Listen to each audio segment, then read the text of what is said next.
She called her a gold digger, in front of everyone. Loud enough that the crystal chandelier seemed to ring with the word. Evelyn Shaw didn't flinch, didn't lower her eyes, didn't reach for an excuse or an apology she didn't owe anyone in that room. But her hands, her steady nurse's hands that had pulled people back from the edge of death, were trembling at her sides. So-yeon Kwon stepped closer, close enough that Evelyn could smell her perfume. Chanel, cold as the rain hammering the windows outside. "Leave my son's life," So-yeon said, "before I make you." If you've ever stood in a room full of people and felt completely, utterly alone, if you've ever been judged before you opened your mouth, then you already know exactly how Evelyn felt in that moment. And if you think that was the worst of it, you have no idea what was coming. If this is your first time here, welcome. Hit that subscribe button and turn on notifications, because every week we bring you stories that will make you laugh, cry, and hold your breath. Drop your city or country in the comments right now. I want to see how far this story travels. And if someone you love needs to hear this today, share it with them. Now let's go back to where it all began. The night Evelyn Shaw saved Jae-min Kwon's life, she didn't know his name. She didn't know that the man bleeding through his shirt onto her exam table controlled one of the most quietly powerful Korean-American business empires on the West Coast. She didn't know that his family's name opened doors in Seattle that money alone couldn't touch. She didn't know any of it, and honestly, none of it would have changed a single thing about how she treated him. That was the thing about Evelyn. She had spent 8 years in the emergency department of Harborville Medical Center, and in those 8 years, she had learned that blood looks the same, regardless of whose body it's leaving. It was a Thursday in late November when they brought him in. 11:47 at night, which was the worst possible hour in an ER, that particular window where the drunks and the accidents and the bad decisions of an entire city converged into one chaotic fluorescent lit stream. Evelyn had already been on shift for 9 hours. She had stitched a college kid's chin after a bar fight, talked a panicking father through his son's allergic reaction over the phone while simultaneously charting, and eaten exactly half a granola bar standing over a sink. She was tired in the way that only ER nurses understand. Not sleepy, just hollowed out, the kind of tired that lives in your joints. When the paramedics wheeled Jae-min through the bay doors, the first thing Evelyn registered was the blood pressure reading on the portable monitor. 78/50. Bad. The second thing she registered was the quality of his suit jacket, which was the sort of tailored dark fabric that cost more than her monthly rent. She noticed it, the way she noticed everything, in triage, quickly cataloged, and immediately set aside as irrelevant. What mattered was that he was conscious, barely, but conscious. Male, approximately mid-30s, found unresponsive in a parking garage off 3rd Avenue. The lead paramedic was saying, pushing the gurney while his partner held an IV line. Blunt force trauma to the head and ribs, possible internal bleeding, laceration on the left forearm that's been. "I see it," Evelyn said, already moving beside the gurney, her gloved hands reaching for his wrist. "What's the laceration from?" "We don't know. No witnesses." Security camera at the scene was conveniently offline. She looked up at that. The paramedic met her eyes briefly, conveying something without saying it. Evelyn nodded and pushed the thought aside. She'd deal with what that meant later. Right now, she had a man with dangerously low blood pressure and a rib injury that could mean any number of things she didn't want it to mean. "What's your name?" she asked him directly, leaning over him as they pushed through the trauma bay doors. He turned his head toward her voice. His eyes were dark, unfocused, working to find her face. He had a cut above his left eyebrow that had bled significantly, and the blood had dried in a way that made him look worse than he might have been. Or exactly as bad. She wouldn't know until imaging told her. "Jae-min," he said. His voice was rough, controlled even now.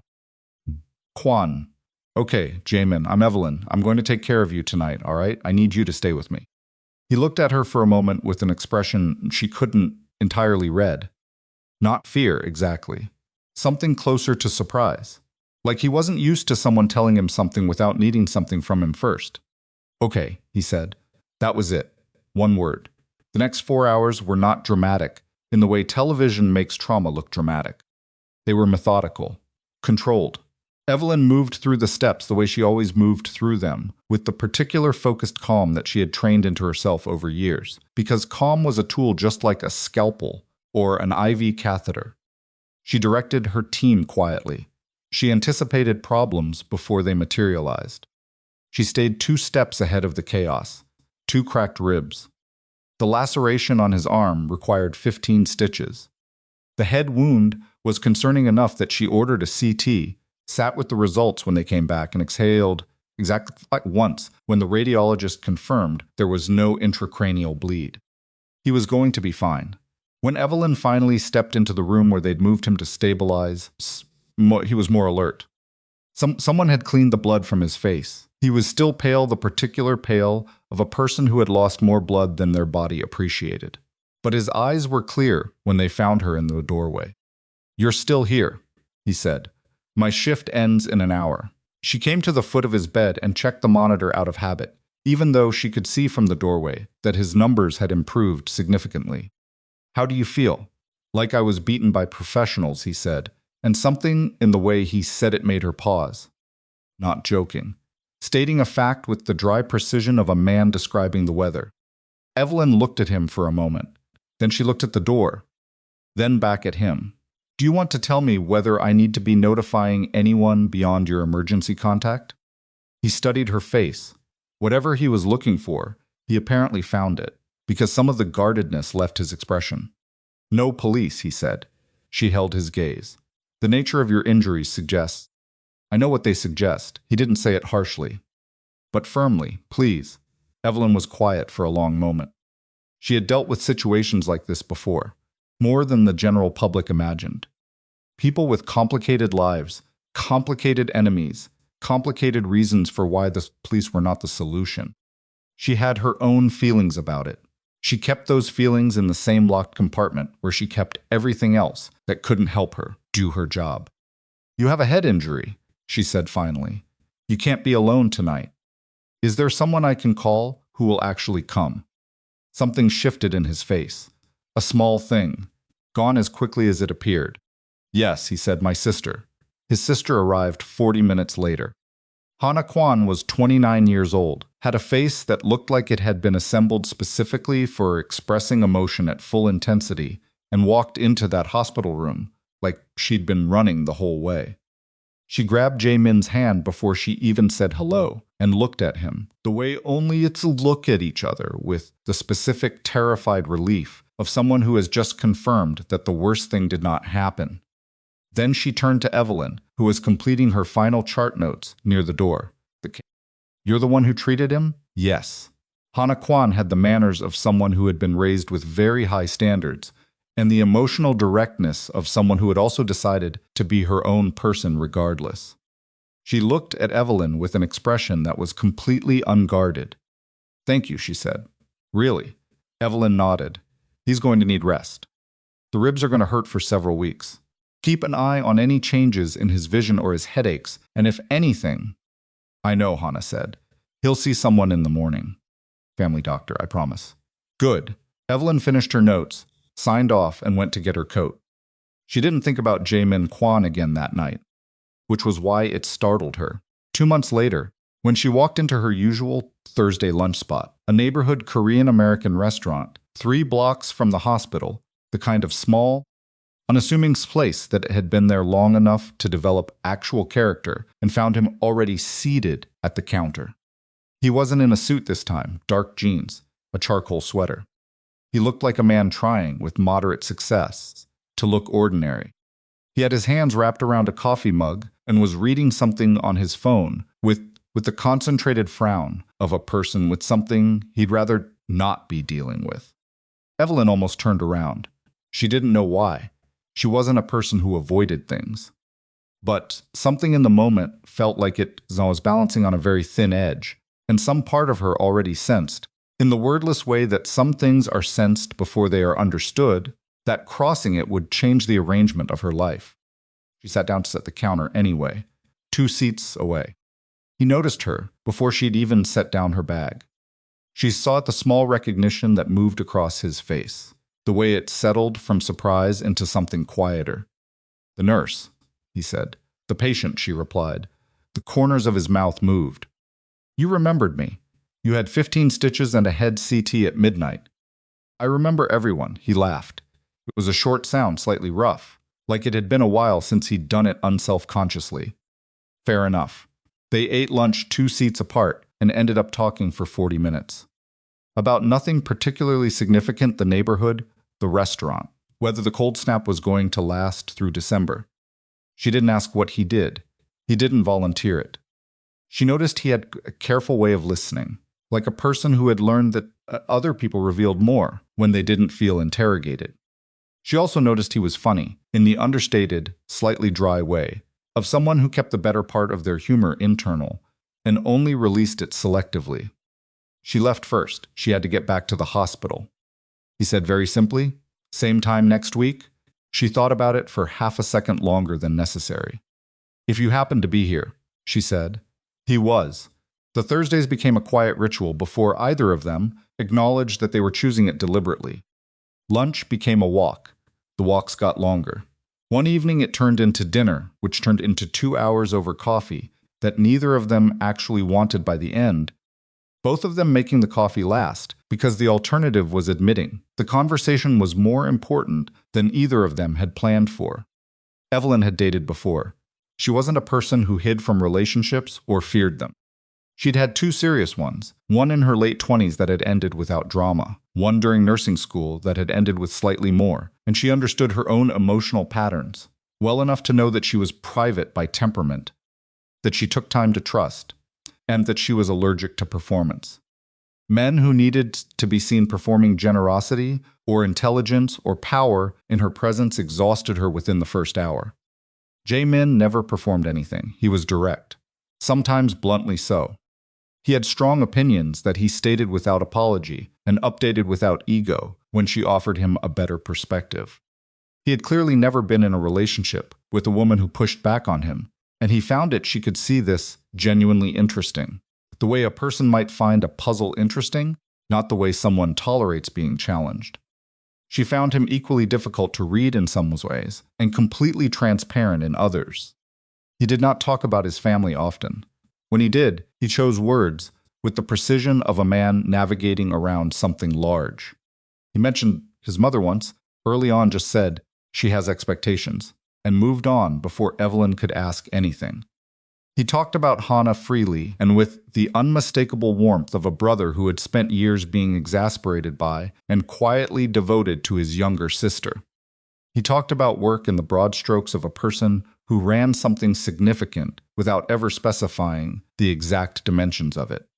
International shipping, she gathered, supply chains, kind of work that existed in the invisible infrastructure of global commerce, moving goods across oceans with the administrative precision of a chess player who saw 20 moves ahead. She didn't ask more than he offered. It wasn't her style. What she didn't tell him, couldn't bring herself to tell him yet, because she hadn't found the right moment, and because she knew what it would change was who her father was. Gideon Shaw was not a name that appeared on magazine covers. He preferred it that way. He had built Shaw Meridian Capital over 30 years from a small regional investment firm into something that operated with quiet authority in international finance, infrastructure, and logistics. He was intensely private, deeply intelligent, and had spent most of Evelyn's childhood working. He loved her, in his reserved, consistent way, and she loved him back with the uncomplicated honesty of a daughter who had chosen to understand rather than resent who he was. But she had chosen nursing specifically because she wanted a life that was entirely her own, a profession where she stood on her own competence, where the respect she earned was hers, not borrowed from her father's net worth or his name. She had told exactly 4 people in Seattle who her father was. Her landlord, because the lease required financial documentation. Her hospital's HR department, because of background checks. Her best friend Maya, because Maya would have found out anyway and never forgiven her. And now she was going to have to tell Jae-min. She just needed to find the right moment. The right moment found her first, and it arrived with the particular force of all the things we try to control until they slip away from us. It was a Tuesday in March, not a Thursday, which meant it wasn't their usual time, which meant something was happening that hadn't been planned. When Jae-min called her, and his voice had the flat, contained quality of a man holding himself together with both hands. "I have a situation," he said. "It's professional. I can't explain everything over the phone, but I need to ask you something, and I need you to say no if you can't." "Me," Evelyn said. "Is your father Gideon Shaw?" The silence on her end lasted exactly 3 seconds. "Yes," she said. Another silence, his turn. When he spoke again, something had shifted in his voice, not anger exactly. Something more complicated. "Why didn't you tell me?" "Because it's not who I am," she said. "It's who he is." He was quiet for a long time. Long enough that she started to think the call had dropped. "Okay," he finally said. "I understand that. What's the situation, Jae-min?" And he told her. One of the central logistics lines in Kwon shipping network, a route that connected their Pacific Northwest operations to supply chains across Southeast Asia, was in crisis. A critical financial partner had withdrawn suddenly, the kind of sudden withdrawal that happened when someone applied pressure behind the scenes. Without emergency restructuring, several hundred jobs were at risk, and the domino effect on contracts downstream was potentially catastrophic. Evelyn listened. She asked 3 clarifying questions, the way she asked questions in a trauma bay efficiently, to understand what she was dealing with. Then she said, "I'll call him. Evelyn, he will want to know. And he can move quietly if you need this handled without attention." She heard him exhale, the kind of exhale that belongs to a person accepting help they are not entirely comfortable needing. "I don't want you to feel like you have to know," she said. "I don't feel like I have to. I want to." She called Gideon that afternoon. Explained the situation clearly and without embellishment. Her father asked 4 questions, 3 of which she couldn't answer, and then said he'd look into it.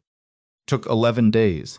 Shaw Meridian, through 2 intermediaries that left no obvious fingerprints on the transaction, stabilized the logistics line. No fanfare, no credit sought. The operational crisis quietly resolved. Jae-min found out through his own investigators, who tracked the intervention back to Shaw Meridian with the thoroughness that characterized everything his people did. Called her immediately. "You didn't tell me it was done," he said. "I didn't want you to feel indebted." "Evelyn, what?" He said her name again, but differently this time. Softer. The way a person says a word when they've suddenly discovered a new meaning inside it. "You hid your money from me because you wanted me to know you first," he said. "And then you used it to help me without telling me because you didn't want me to feel like I owed you anything." She didn't answer, because that was precisely it, and she didn't know what to add. "What am I supposed to do with you?" he said. Not a question. Kind of statement that contains an entire feeling that doesn't have a simpler name. "Nothing dramatic," she said. "I'm very tired of dramatic." He laughed, that same slightly rough, reluctant laugh, and it was warm this time. All the way through. "Have dinner with me," he said. Not Thursday. Tonight, she almost said she was busy. She wasn't busy. She'd known him for 4 months, and she had spent most of those 4 months keeping one careful foot out the door, maintaining just enough distance to convince herself she hadn't committed to anything. But she had. She knew she had. "Okay," she said. And that was the thing she didn't understand yet, that the word "okay" said in that moment was the stone that started the avalanche. That from the outside, a different woman in a different world was already watching and already calculating and had already decided that Evelyn Shaw needed to disappear from her son's life. The stone was already rolling. She just couldn't hear it yet. So-yeon Kwon had planned her son's future with the thoroughness of an architect and the conviction of a woman who had never once doubted that she was right about important things. She had a name for the woman Jae-min would eventually marry. Had known it for years. In the abstract, the way you know the shape of something before you can identify it. The name that eventually emerged was Minji Ri. Minji was appropriate in every way that So-yeon had learned to use that word as armor. The Ri family's corporate interests aligned precisely with the Kwon network's expansion strategy. Minji herself was educated, polished, fluent in the social architecture of their world.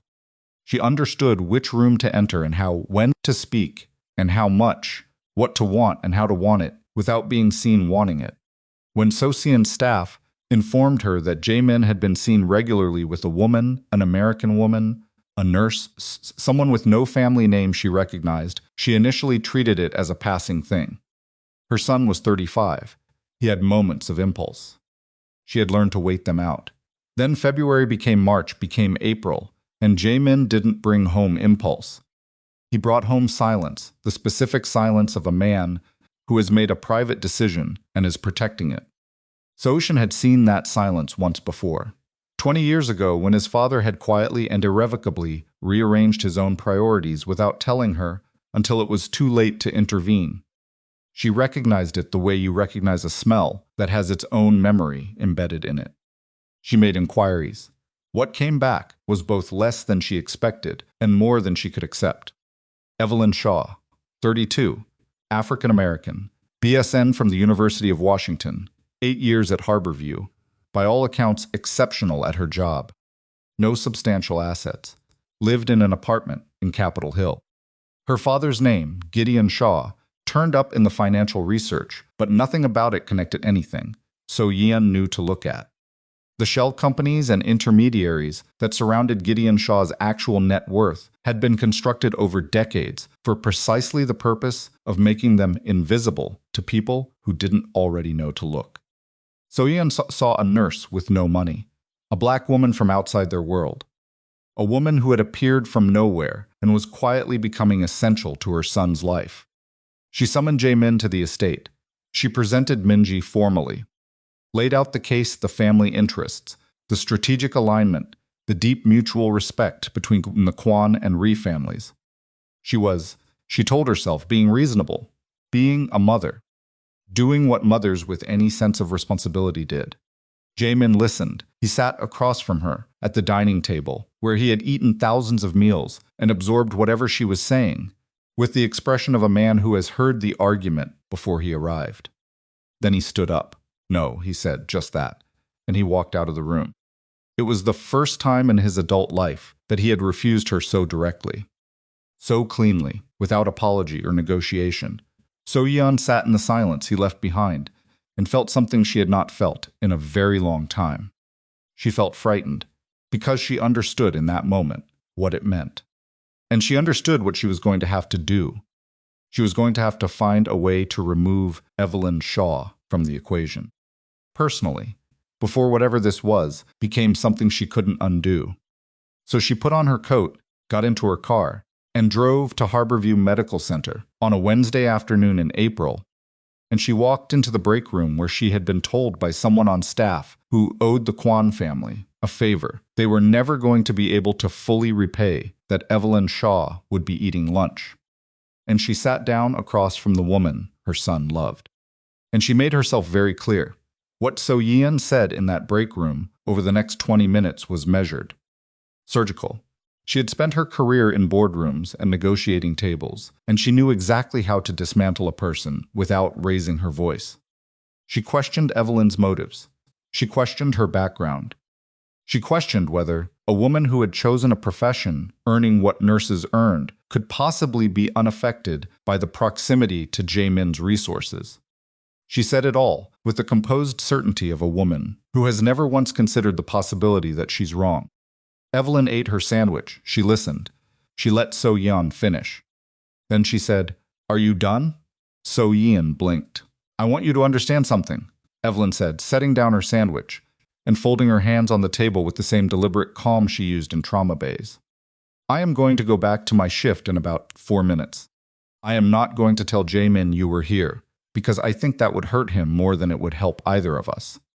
And I am going to continue seeing him for as long as we both choose it." So-yeon stared at her. "I'm not afraid of you," Evelyn said. "I'm not impressed by you, and I don't need your approval." She picked up her sandwich again. So-yeon stood, straightened her jacket, and left. Driving back toward the estate, she gripped the steering wheel with both hands and felt the particular cold fury of a person who has just delivered a message that was completely ignored. Fine, she thought. If words weren't going to be sufficient, she would find another language. She called Minji. Minji re-answered on the second ring. That detail alone told So-yeon something. A woman who answers on the second ring has been waiting for the call. I need to see you, So-yeon said. Of course, Minji replied. And her voice had the smooth, unhurried quality of someone who had already rehearsed this conversation in her head and was simply waiting for the other person to catch up. They met at So-yeon's preferred tea house in Bellevue, a private room in the back that the owner kept available for her without being asked, because that was the kind of relationship So-yeon had cultivated with the people she needed. They sat across from each other over 2 cups of tea that neither of them particularly touched, and So-yeon laid out the situation with the same precision she used for quarterly board reviews. Minji listened without interrupting. Her posture was perfect. Her expression was composed in a way that might have looked like patience to someone who didn't know how to read the small muscles around a person's eyes. So-yeon was watching those muscles. She'd been reading people for 50 years. What she saw in Minji was not patience. It was appetite.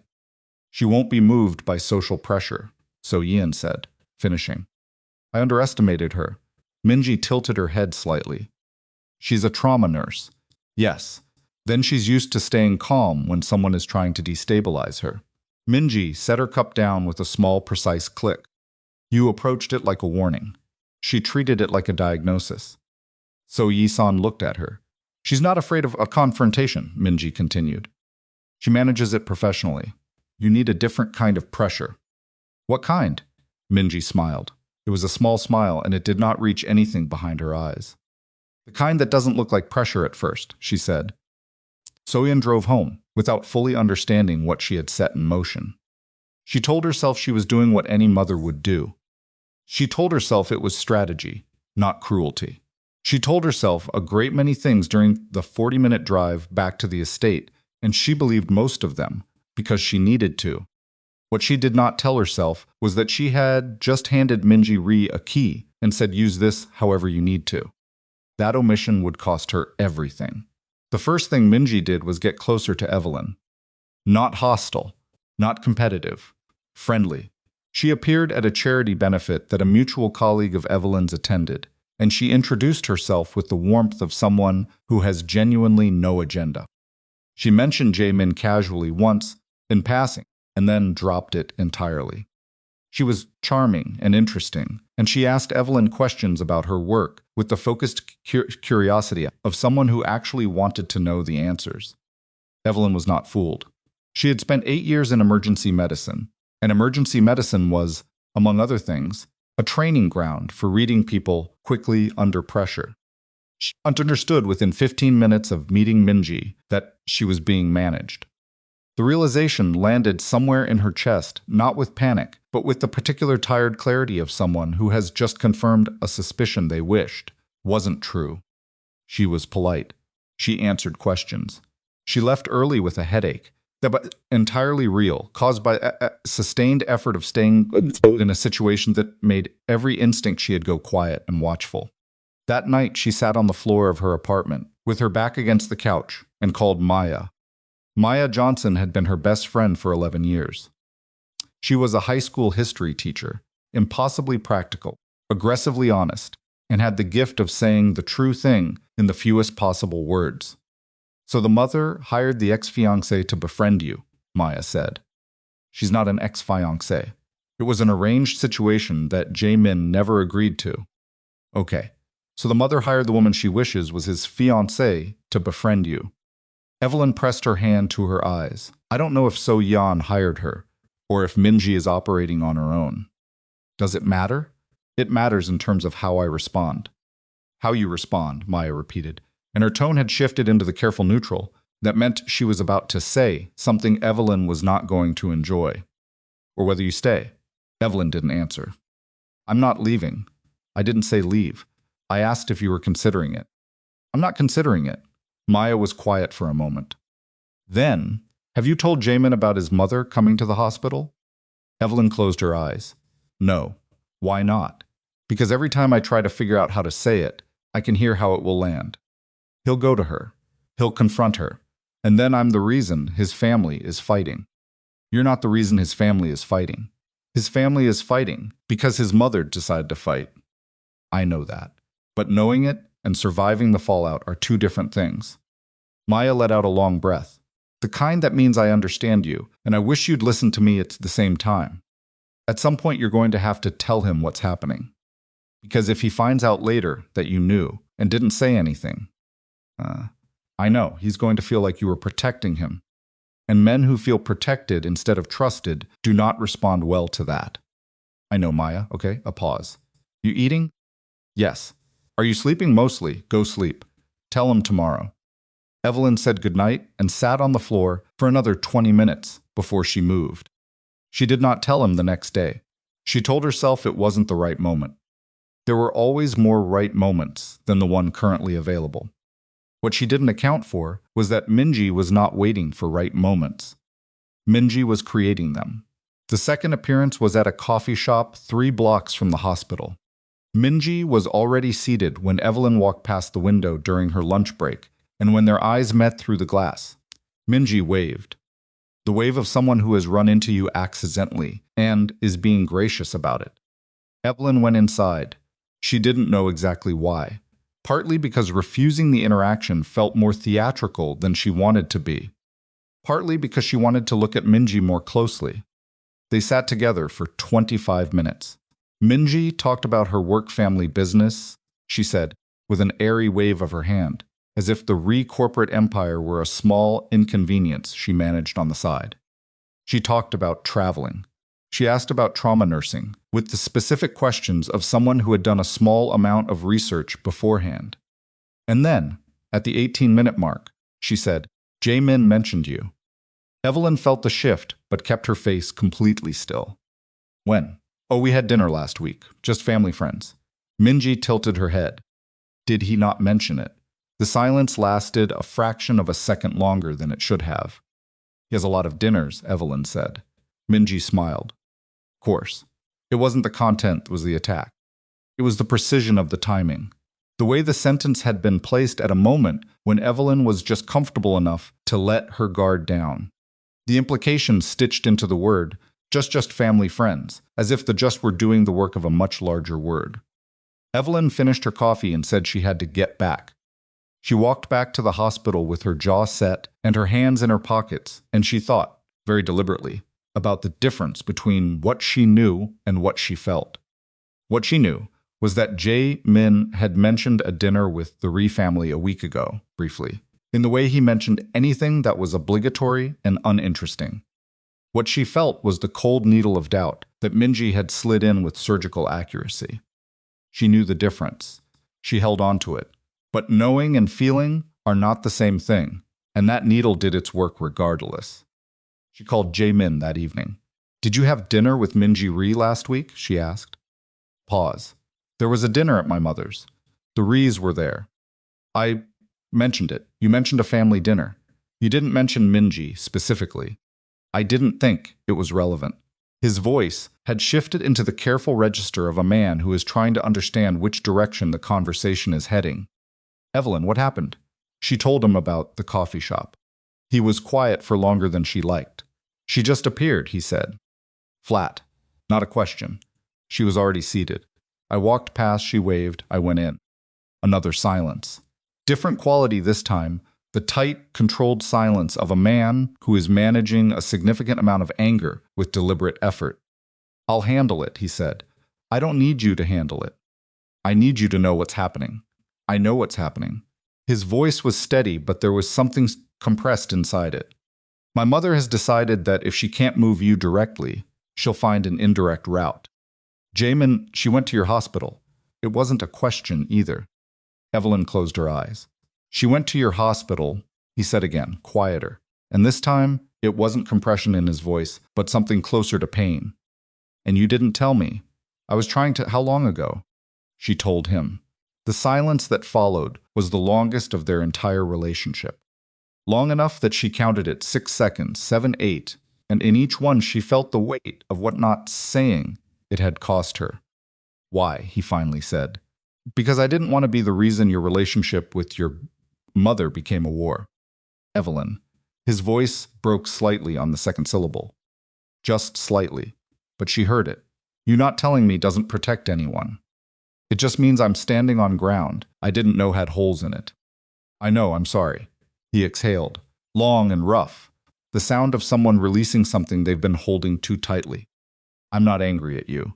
I want to be clear about that. You're allowed to be angry. I'm not angry at you, he said again. More firmly. I'm angry that she went to your workplace, and you felt like you had to absorb it quietly to protect me from it. A pause. That's not a partnership, Evelyn. That's you managing me. She sat with that for a moment. It landed with the particular accuracy of something said true. You're right, she said. I know I'm right. But his voice had softened. Tell me things, even when they're hard, especially when they're hard. Okay, I mean it. I know you mean it. He was quiet again, different now. The anger had moved through and left something more tired in its place. I'll talk to my mother. I don't want to make things. Evelyn. His voice was patient and firm in equal measure. Let me handle my family. You handle yours. That's how this works. She didn't argue. Not because she was conceding, but because she's recognized, in that moment, that he was right and that she had been carrying something she could have shared and chose not to. And the choice had cost both of them. After she hung up, she sat in the particular quiet of having said the true thing too late, but not too late to matter. What she couldn't know was that Minji had already moved past the phase of subtle positioning. She had been watching the Kwon family's business operations with the attention of someone who has a specific destination in mind and is memorizing the layout of the building before entering. The dinner that So-yeon hosted, the one where Minji had appeared, that dinner had given her access to something small. A name dropped in conversation. A shipment route mentioned in passing. The casual, unguarded moment that always existed in the in-between space of family meals, when business people talked shop because they couldn't help it. Minji had filed it away. She had been filing away things for months. The conversation Jae-min had with his mother the next morning lasted 11 minutes. Hana knew this because she was in the kitchen, directly below the study, and sound moved through that house in ways that nobody had ever adequately addressed because nobody had ever particularly just wanted to stop listening to each other. She heard the controlled register of Jae-min's voice. Not shouting. Jae-min never shouted at their mother because shouting required losing composure, and he had decided years ago that losing composure was a gift to people who were trying to destabilize you. She heard So-yeon's voice, higher in pitch than usual, which meant she was on the defensive. Then she heard silence, the heavy kind. Then she heard the study door open and close. She appeared at the kitchen doorway as Jae-min came down the stairs. He looked at her. She looked at him. Don't ask, he said. I wasn't going to ask, she lied. He stopped at the bottom of the stairs and looked at her with the expression of a man who knows his sister perfectly and is not remotely deceived. She went to the hospital. Hana felt her stomach drop. She went to Harborview, Evelyn's break room. She absorbed this. When? 3 weeks ago. Jae-min. That's not, she stopped. Started again. That's not something a mother does because she's concerned. That's something a person does because they've decided the rules don't apply to them. I'm aware. And Minji also handled. Hana looked at him carefully. Define handled. I called Daniel Ri. Daniel Ri was Minji's older brother, the pragmatic one, the one who understood that their family's long-term interests were better served by the Kwon relationship remaining intact than by his sister's personal ambitions. He'll manage his side, and Minji herself, Jae-min's expression answered that. He had called Minji directly. The conversation had been brief and clear. He had used the particular cold precision he reserved for professional situations, where clarity was more important than kindness. Minji had said very calmly that she understood. She had sounded, Jae-min told Hana, like a woman who had anticipated this outcome and already had a response prepared. That detail bothered him. He didn't say so to Hana. But his sister knew him well enough to see it in the set of his jaw. You don't trust that she'll stop, Hana said. I trust that she'll change methods. Hana nodded. She had met Minji 3 times and had formed her assessment within the first 20 minutes of the first meeting. Minji was the kind of person who calculated everything 3 steps further than the conversation you were currently having. She was not driven by ego in the small, fragile way some people were. She was driven by something colder and more patient. We should tell Evelyn to be careful, Hannah said. I told her to call me if anything feels wrong. Anything at all, she won't, Hannah said. She doesn't want to feel like a burden. Jae-min looked at his sister. I know her better than you think, Hannah said simply. She processes things internally before she says them. It's how she's built. You're going to have to give her very specific permission to be vulnerable with you, or she'll keep managing it herself. I already told her, telling someone it's okay to be vulnerable is not the same as making it feel safe to be vulnerable. Hannah held his gaze. There's a difference. He didn't answer, but she could see that it landed. 2 weeks later, Evelyn told him she was exhausted. They were at her apartment, his preference. Increasingly, because her apartment was the only place in Seattle where no one needed anything from him, and the rooms didn't carry the accumulated weight of his family's history, and she had said it almost without planning to. They were washing dishes together after dinner, the ordinary domestic quiet of it, and she said, I'm tired, Jae-min. He turned off the water, turned to look at her. Not of you, she said immediately. Of all of it. The feeling like I need to prove something to people who have already decided their verdict. The looking over my shoulder. The wondering what's coming next. He dried his hands slowly, watching her. Maybe we should, she stopped. Don't, he said. You don't know what I was going to say. You were going to suggest a pause. His voice was even. You were going to frame it as protecting me from the fallout.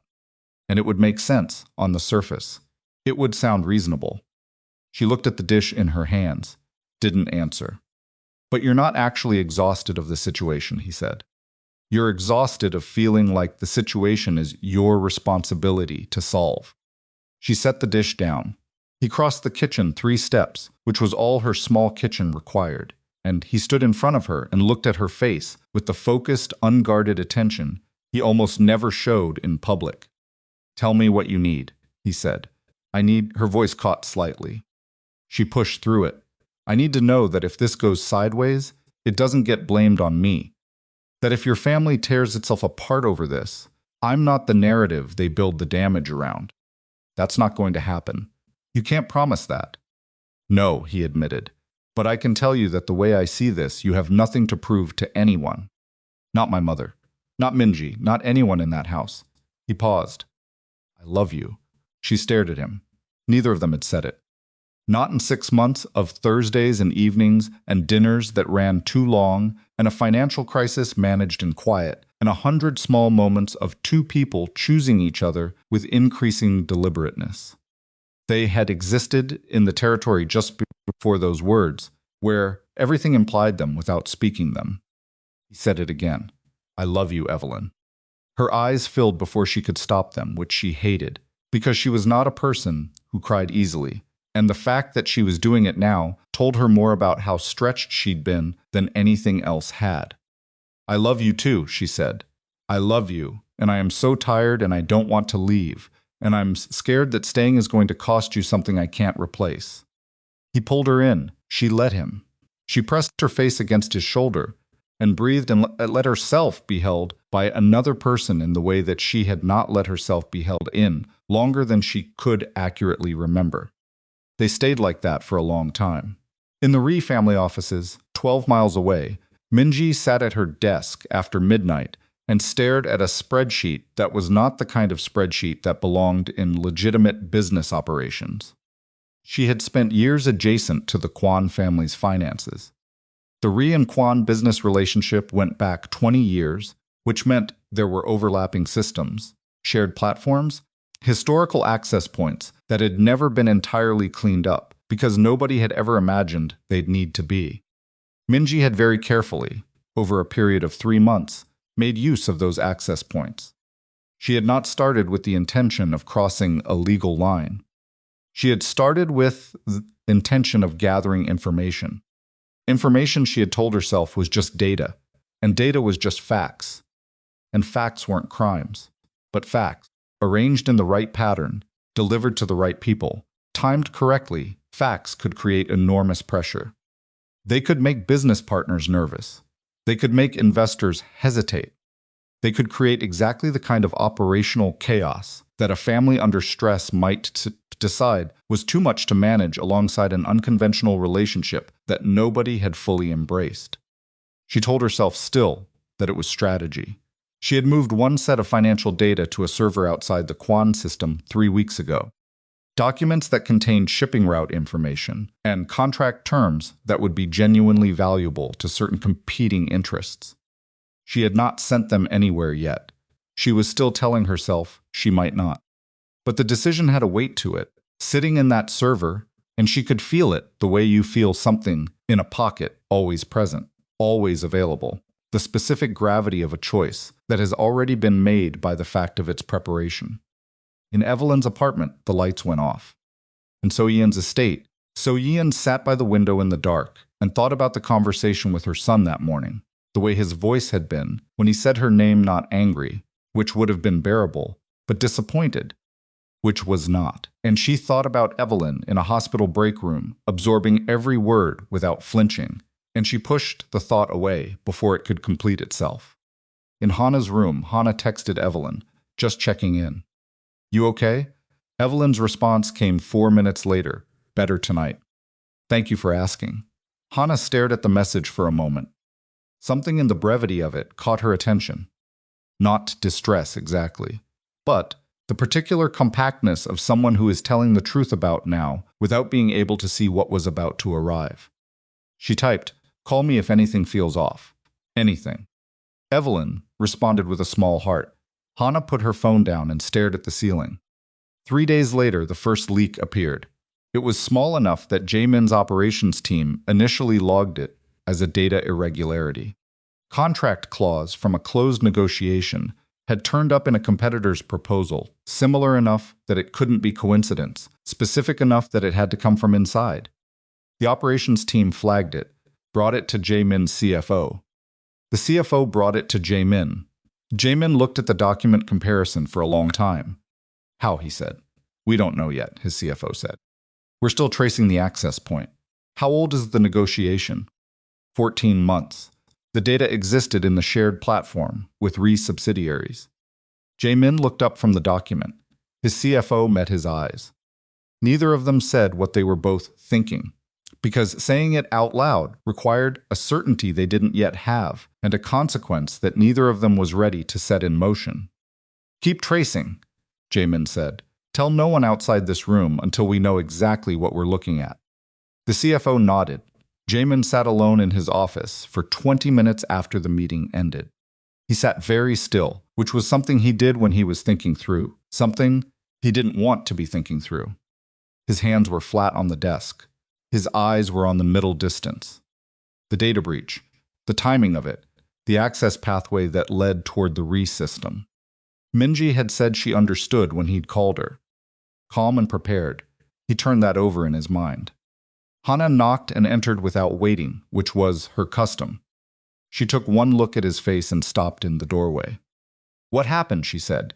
He slid the document comparison across the desk. She read it, read it again, looked up. Jae-min, she said quietly. I know what it is. She sat down across from him. The chair was leather, expensive, the kind of chair that absorbed sound. She sat in it like she was trying to hold herself down. It's not our mother, she said, not defending So-yeon. Just thinking out loud, with the precision of someone sorting through a complex problem. She doesn't operate like this. She goes direct. No, Jae-min agreed. It's not our mother. Hannah was quiet for a moment.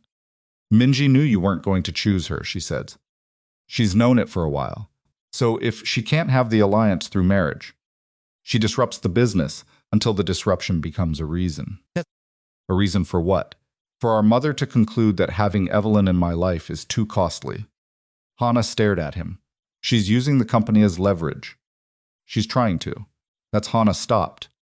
Her voice had gone flat in the way it went when she was genuinely frightened and was containing it under several layers of practical thinking. That's not just ambition, Jae-min. That's criminal. If she's accessing systems without authorization and feeding information to competitors, We don't know the full shape of it yet, but you suspect. He didn't answer, which was its own answer. Hana pressed her hands flat on the desk, mirroring him without realizing it.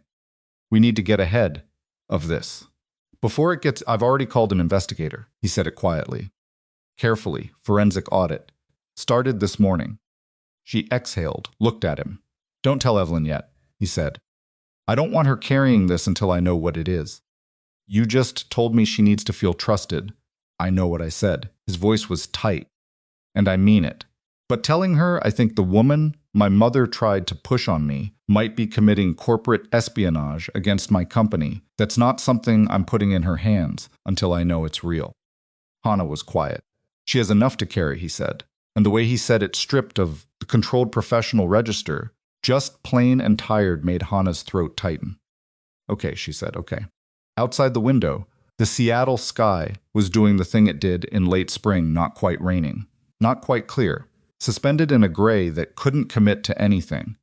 The office tower across the street had its lights on, despite the daytime, because the light wasn't enough to work by. In a server room inside the Rhee family's corporate building, a file sat on a drive. It was still there, for now.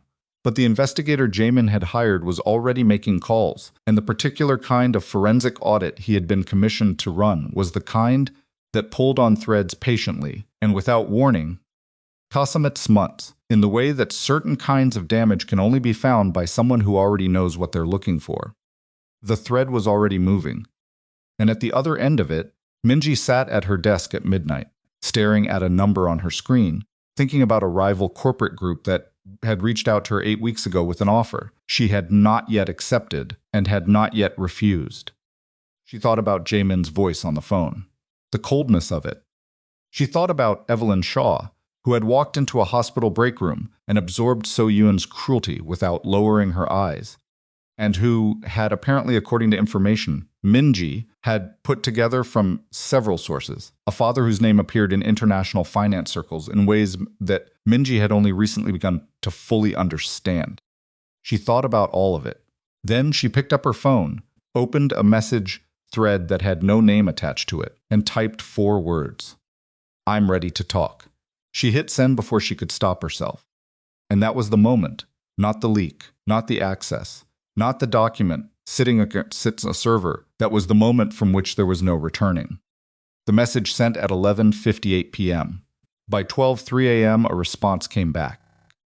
Minji stared at the 5 words on her screen for a long time. Long enough that the screen dimmed, and she had to touch it to bring it back. Good. We'll be in touch. 5 words. No punctuation on the first sentence. The period on the second one, placed with the deliberate weight of a door being closed. She set the phone face down on her desk and pressed her palm flat against the back of it, as if she could push the message back through the glass and unsend it. She knew she couldn't. She knew, in the cold and very clear part of her mind, that it always functioned separately from her ambition, that what she had just done was not the same category of thing as what she had done before. Before was accessing information that existed in a shared system. Legally murky, professionally indefensible maybe, but not the kind of thing that produced criminal charges if handled carefully. Different. I'm ready to talk sent to a rival corporate group at midnight in response to an offer she had let sit for 8 weeks was not murky. It was a line, and she had stepped across it with both feet. She sat at her desk until 2 in the morning and did not move much. She thought about Jae-min's voice on the phone, the coldness of it, the finality. And she thought about the way he had looked at Evelyn Shaw, the one time Minji had seen them together in public, at a benefit she had specifically arranged to attend because she needed to see it for herself. He had not touched Evelyn constantly. He had not performed attention. He had simply oriented toward her, the way a plant orients toward light, without drama or announcement. Just the quiet, persistent fact of it. Minji had watched that for 40 minutes and left early, and told herself it meant nothing. Now at 2 in the morning, she admitted to herself that it had meant everything. That she had known, from that moment, that nothing she did through legitimate channels was going to change the outcome. And that the knowledge of that had been the first stone rolling toward this desk, this phone, these 5 words sent into the dark. She picked up the phone and went to bed. She did not sleep. The forensic audit team that Jae-min had hired operated out of a 3-person firm in Bellevue that specialized in exactly this kind of work, the quiet, thorough, leave no visible footprints variety that corporations hired when they needed to know something before anyone else knew they were looking. The lead investigator was a woman named Patricia Seo, who had spent 12 years at a federal agency whose name she did not put on her business cards and who had the particular quality of stillness that belonged to people accustomed to waiting for the right moment with complete patience. Patricia called Jae-min's CFO on a Thursday morning 11 days after the audit began. "I need 30 minutes with him," she said. "Today." The CFO, who had worked for Jae-min for 7 years, and had learned to read the temperature of a situation from very small signals, cleared the afternoon. Patricia arrived at the Kwon offices at 2 p.m. carrying a laptop and a folder of printed documents, which she had printed specifically because she knew that some things needed to be handed to a person rather than displayed on a screen. The act of handing someone a piece of paper changed how they received the information. It made it physical, real in a different way. Jae-min was already in the conference room when she arrived. Hana was beside him, which Patricia had not been told to expect, but did not ask about. She had been briefed on the family structure. She understood why Hana was there. Patricia sat down, opened the folder, and placed 3 documents on the table in front of Jae-min without preamble. The initial leak, the contract clause that appeared in your competitor's proposal, originated from a terminal inside the RE subsidiary office on Eastlake, she said. We traced it through access logs that had been partially overwritten, which took time. But partial overwrites leave a specific signature, and we have that signature matched to a user credential. Jae-min looked at the document. His face was completely still. The credential belonged to Minji Ri's personal access account, Patricia continued. The account was used on 4 separate occasions over a period of 90 days to pull documents from the shared Kwon Ri operational server. 3 sets of shipping route data, 2 contract summaries from negotiations that were completed between 14 and 22 months ago, and 1 active vendor agreement that you are currently operating under. Hana made a sound, small, quickly controlled, but it was there. An active agreement, Jae-min said. His voice was level. Yes. She pulled documents from an active contract. Yes, he sat back in his chair. He pressed 2 fingers to the side of his jaw, which was the only physical tell. He had something he did when he was processing something he did not want to process, as if he could hold the thought still long enough to examine it from the outside. Where did the documents go? He said. Patricia placed the 4th document on the table. 11 days ago, at 11:58 p.m., a message was sent from a device registered to Minji Ri to a contact in an encrypted messaging application. 4 words. Patricia did not look at the paper when she read it. She had memorized it. Quote, I'm ready to talk. The conference room was very quiet. The receiving contact, Patricia said, is associated with the Daesun group. Hana's chair moved, the small sound of someone shifting their weight forward involuntarily. Jae-min's expression did not change, but something in the room changed. The air had a different quality, the particular quality of a space in which something has just become irreversible. The Daesun Group was not simply a competitor. It was a corporate entity with a long and documented history of acquiring market position through methods that occupied the gray space between aggressive and illegal. They had twice been investigated by federal regulators. Both times the investigations had been resolved with settlements that admitted no wrongdoing and changed nothing. They had been attempting, for the better part of 3 years, to break into the Pacific Northwest shipping infrastructure that Kwon's network occupied. They had been failing because Jae-min was better at this than they were, and because the Kwon network's relationships were built on trust that took decades to establish and could not simply be purchased or replicated. Unless someone handed them the blueprint, the active vendor agreement, Jae-min said. Walk me through what they could do with it. Patricia did. She was precise and unemotional about it, which was exactly what the situation required, and she could see from Jae-min's face that he was tracking every implication 2 steps ahead of her explanation. She finished. She waited. How quickly can they move on it? He said. If they've already been in contact with your vendor. Have they? We don't know yet. That part of the trace is still in progress. He nodded. He looked at the documents on the table for a long moment. Then he gathered them into a single stack and turned them face down. What we have right now, he said, is sufficient for law enforcement. Yes, Patricia said. Unauthorized access to proprietary systems, misappropriation of confidential business information, and potentially, depending on what the conversation with Dason produced, or was intended to produce, corporate espionage charges. The message log is time-stamped and authenticated. The access trail is documented. You have a case. Hana was watching her brother with the focused attentions of someone tracking every micro-movement for information. Jae-min stood. He walked to the window. He looked out at the Seattle skyline for long enough that Patricia began to wonder if he was going to say anything. My mother introduced her to this family, he said. Not to anyone specifically. More to the window. Jae-min, Hana said quietly. She sat at our table. She attended our events. His voice had not changed in volume or inflection. It was still controlled, still professional. But there was something underneath it, not grief, not exactly. But the particular exhaustion of someone who has discovered that a situation they thought they understood was much larger and much uglier than it appeared. And she used all of it to build a case against us. She used it to try to get what she wanted, Hana said. And when she realized she wasn't going to get it through normal channels, I know what she did. He turned from the window. He looked at Patricia. How long until you have the vendor contact status? 48 hours, maybe less. I want everything documented. Every access log, every timestamp, every message. I want a complete package. Understood. And I need you to tell me right now if there's any scenario in which this is misread. Any scenario in which this is not what it looks like. Patricia held his gaze. She had been asked versions of this question before, in other conference rooms, by other people who needed the answer to be different than it was. No, she said, there isn't. He nodded, once, the kind of nod that closes a door. Then we let the process run, he said. You'll have everything you need from our end. Patricia collected her materials and left.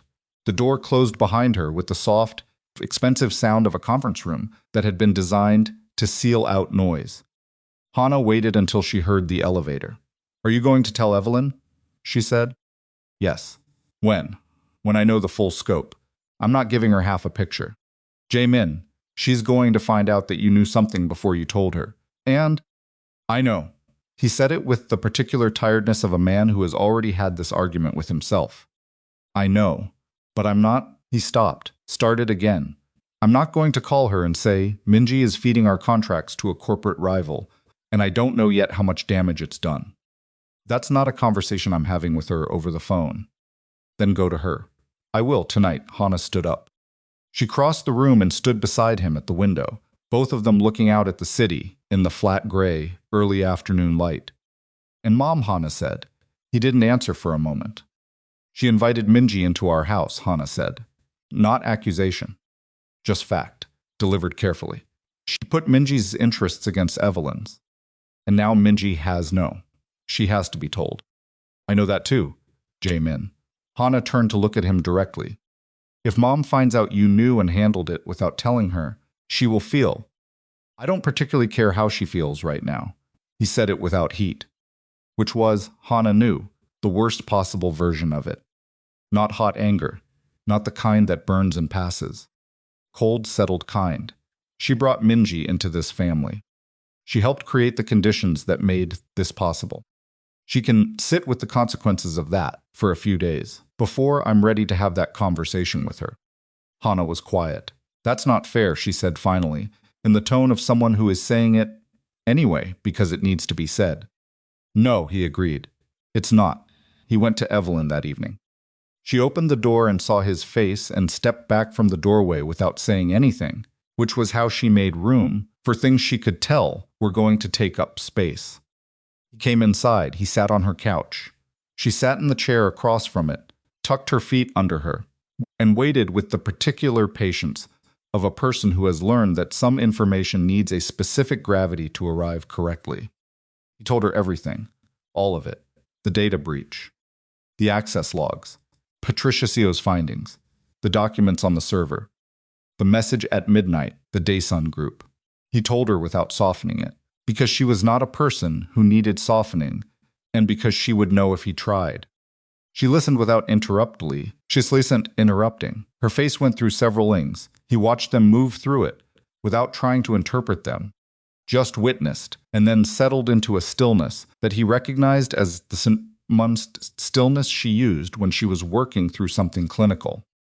Categorizing. Organizing the information into what was known and what was unknown. The vendor agreement, she said. The active one. Yes, if Daesun already has it, we're still determining that. But if they do, what does that mean for your business? It depends on what they do with it and how quickly. He paused. Serious. It's manageable, but it's serious. She absorbed this.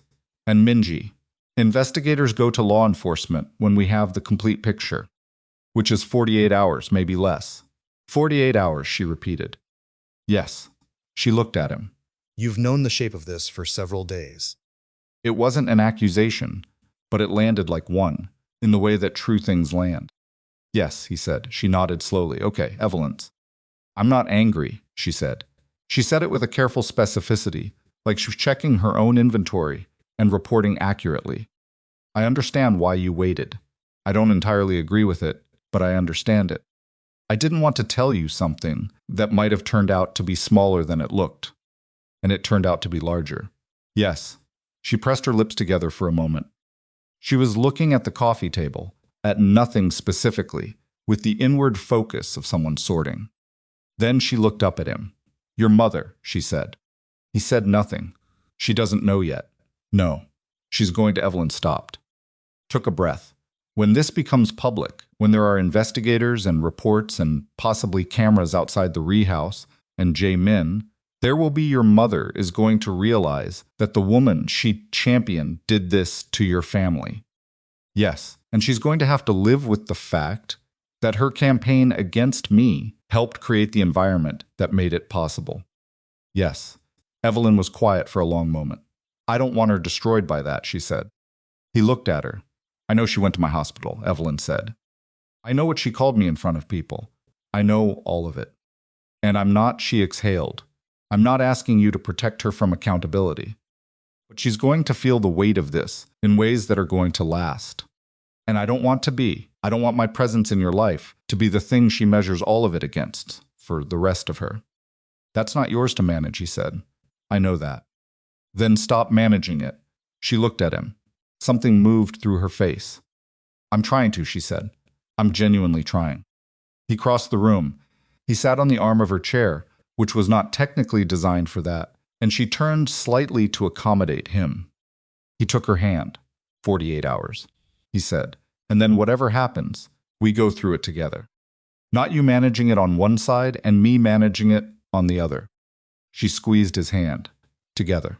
Together. She leaned her head against his arm and closed her eyes, and he stayed exactly where he was, which was the most useful thing he could do, and they sat like that in her quiet apartment while outside the Seattle evening settled into dark. 41 hours later, Patricia Seo called. Jae-min was in his office. It was a Tuesday morning, overcast, the particular flat gray that Seattle wore in the shoulder season. He answered on the first ring. The vendor has been contacted, Patricia said. Closed his eyes for exactly 1 second, then opened them. When? 6 days ago. Before we began the audit, a representative from an entity we've now connected to the Daesun Group made contact with your primary Southeast Asia logistics vendor and represented having knowledge of your contract terms. Did the vendor respond? They notified the contact that they would need to review their obligations before engaging further. They have not formally responded since a pause. I spoke with their legal team this morning. Confidentially. They're cooperative. They'll testify to the contact? Quired. Yes. Jae-min was silent for a moment. He was looking at the window, the skyline, the same view he'd been looking at for 7 years for this office, and had never particularly found comforting, but had never needed to. The complete package, he said. How long? It's ready now. I was waiting for the vendor confirmation before I called you.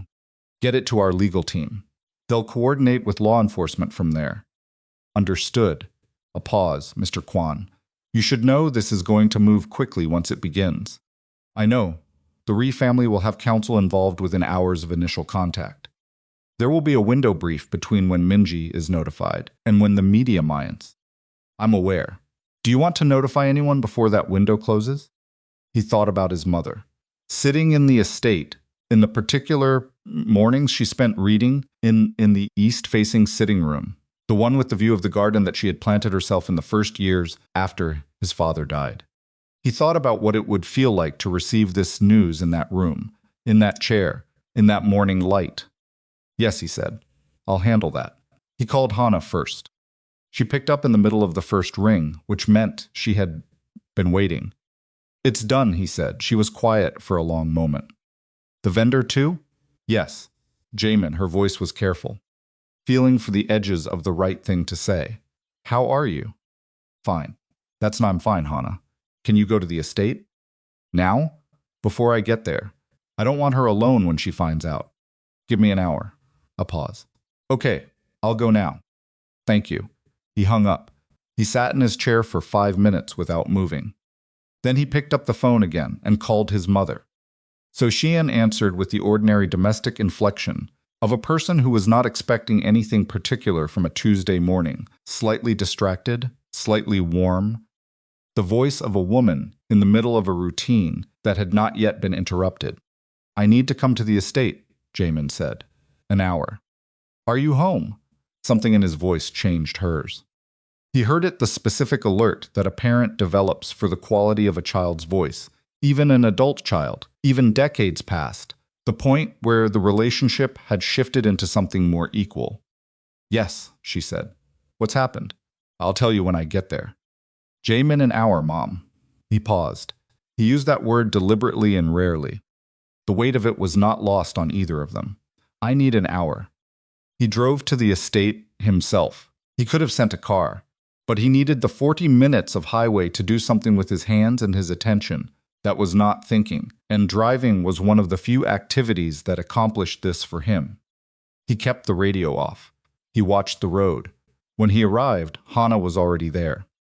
He could see her through the front window, the movement of her inside the house, her shape passing the glass. She had made tea, he guessed. Hana made tea when she didn't know what else to do, which he found both slightly exasperating and deeply comforting. So-yeon was in the east-facing sitting room. She stood when he came in, which she almost never did. It was the body language of someone who has been waiting and has used the waiting to prepare themselves for something they cannot specifically name. Hana came in from the kitchen with 3 cups and set them on the low table and sat in the chair by the window without saying anything. Jae-min sat across from his mother. He placed the printed summary. Patricia had prepared 12 pages, dense and documented, on the table between them. He walked her through it. He did it the way he delivered bad news in boardrooms, completely, without ornament, without pausing to let the emotional weight of each piece land before moving to the next.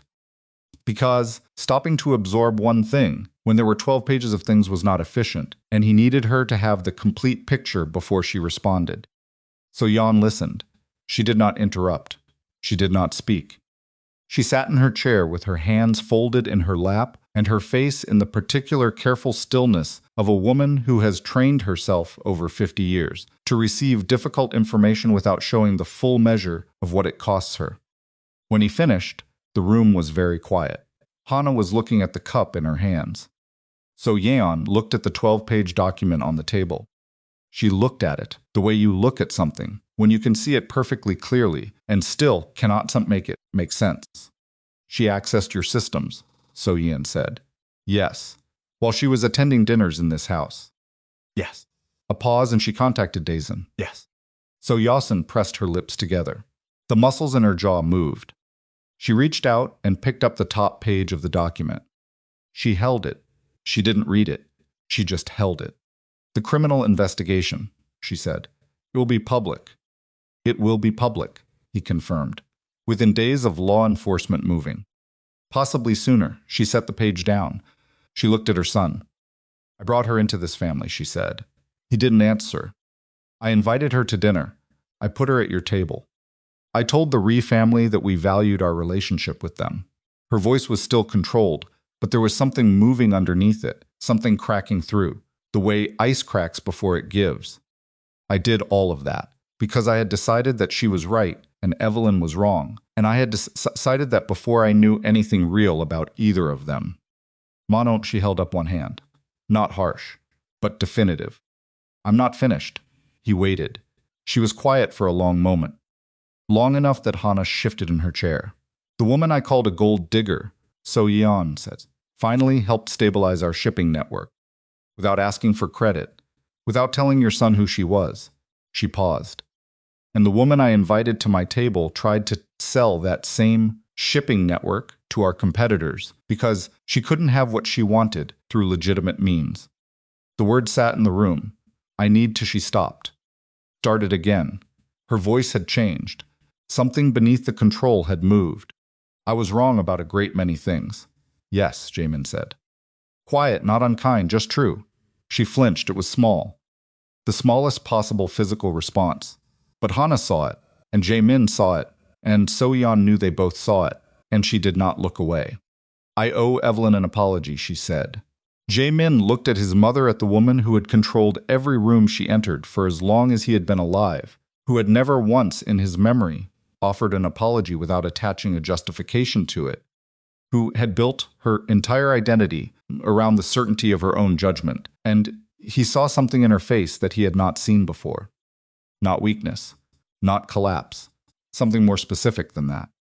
He saw a person confronting the full cost of being wrong. You do, he said.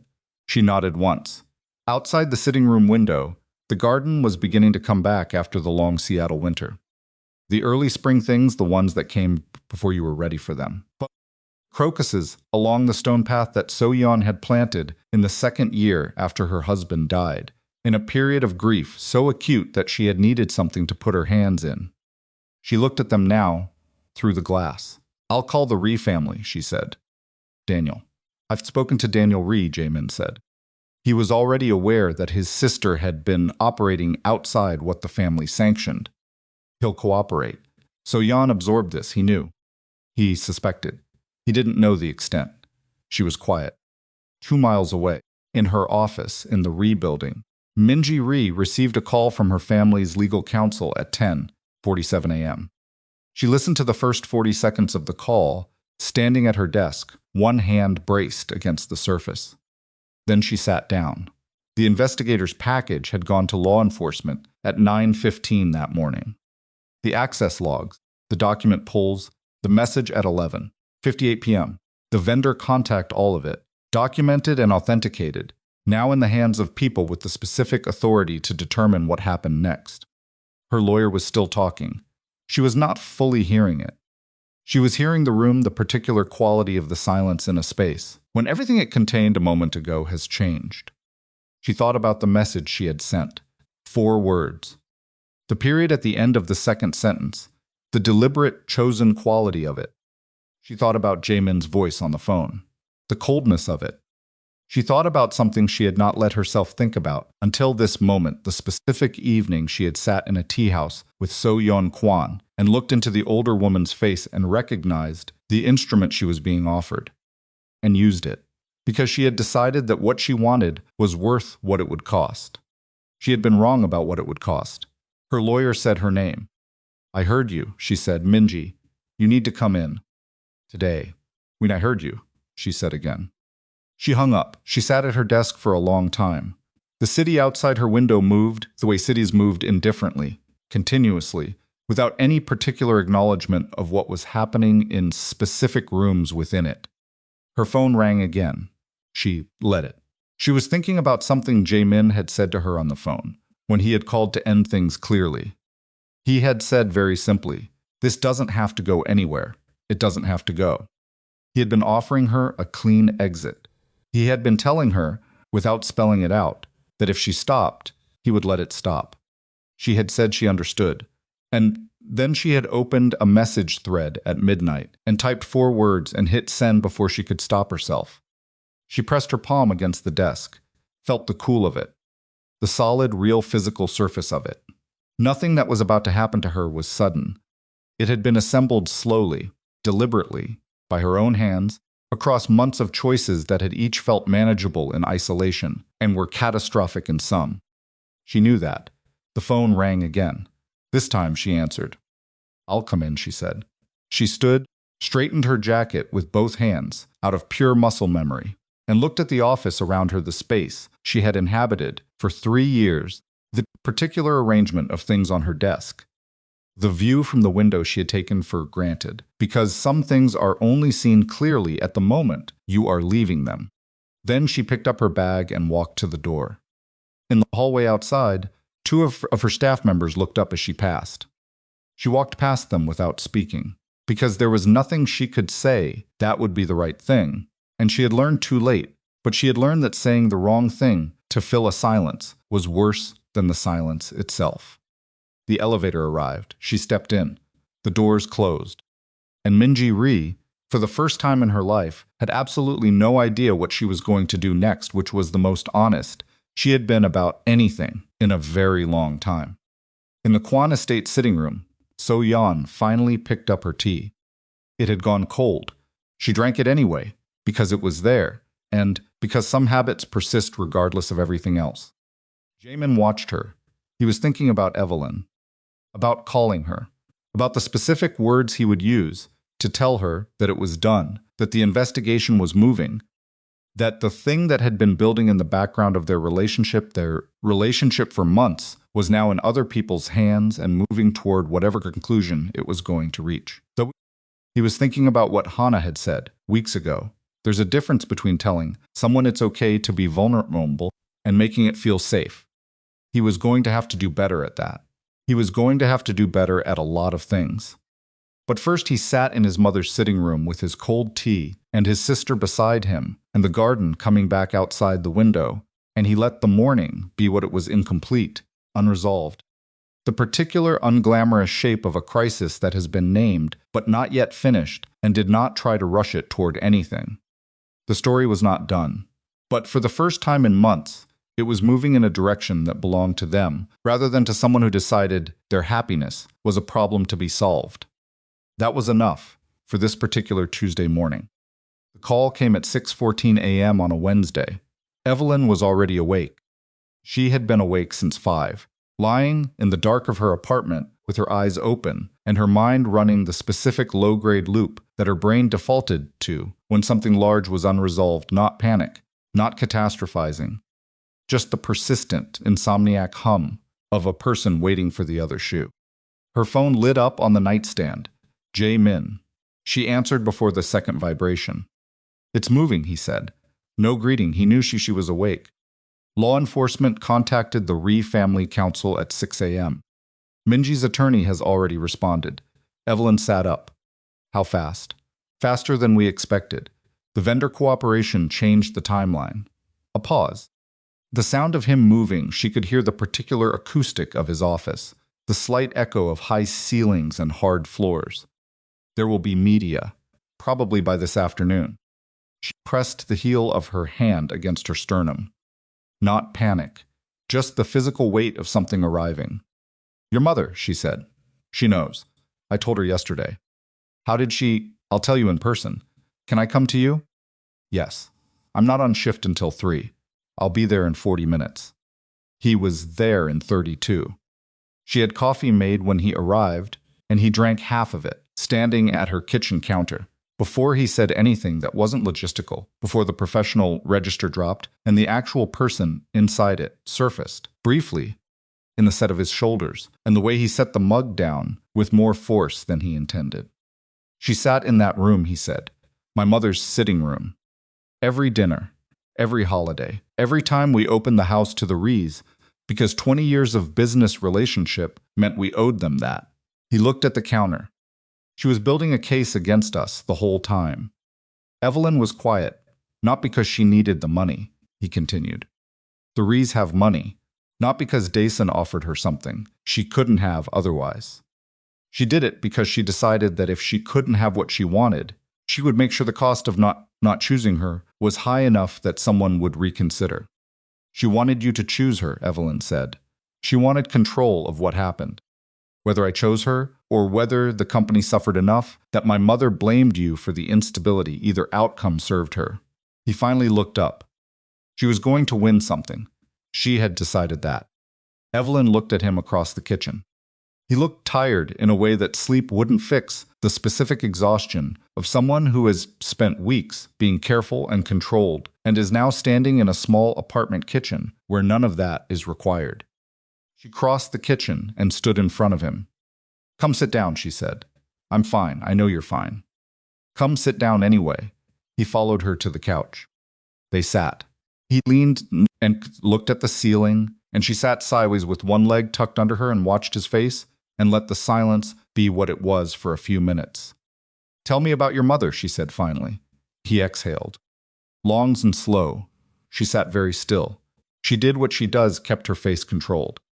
"But I know what it looks like when something gets through, and she's working to hold it." He paused.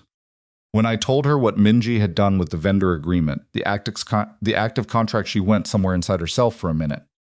Just a minute. Then she came back. What did she say?" "That she owed you an apology." Evelyn was very still. "She said it without excuses," he said, that's not small. "For her, no," Evelyn said quietly. "It's not.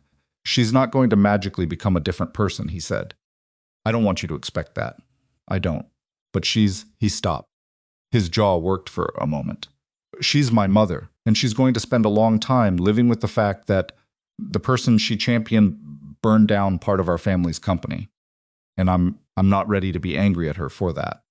I'm not ready to do anything except let it be what it is." Evelyn nodded. He glanced at her. "Is that too much to ask you to accept right now?" "No," she said. "It's exactly what I'd ask if I were you." He reached over and took her hand. She let him. They sat like that while the Seattle morning fully arrived outside her windows, gray and overcast, and completely indifferent to the specific weight of what was happening in the rooms beneath it. The first news alert broke at 11:22 a.m. Hannah sent a screenshot to the family group thread with a message that said simply, "It started." The headline was "Careful Legal Department Careful," the kind of headline that said everything without using the specific words that would trigger a defamation issue, but it was clear enough. Family business under investigation following alleged data breach of Kwon shipping network.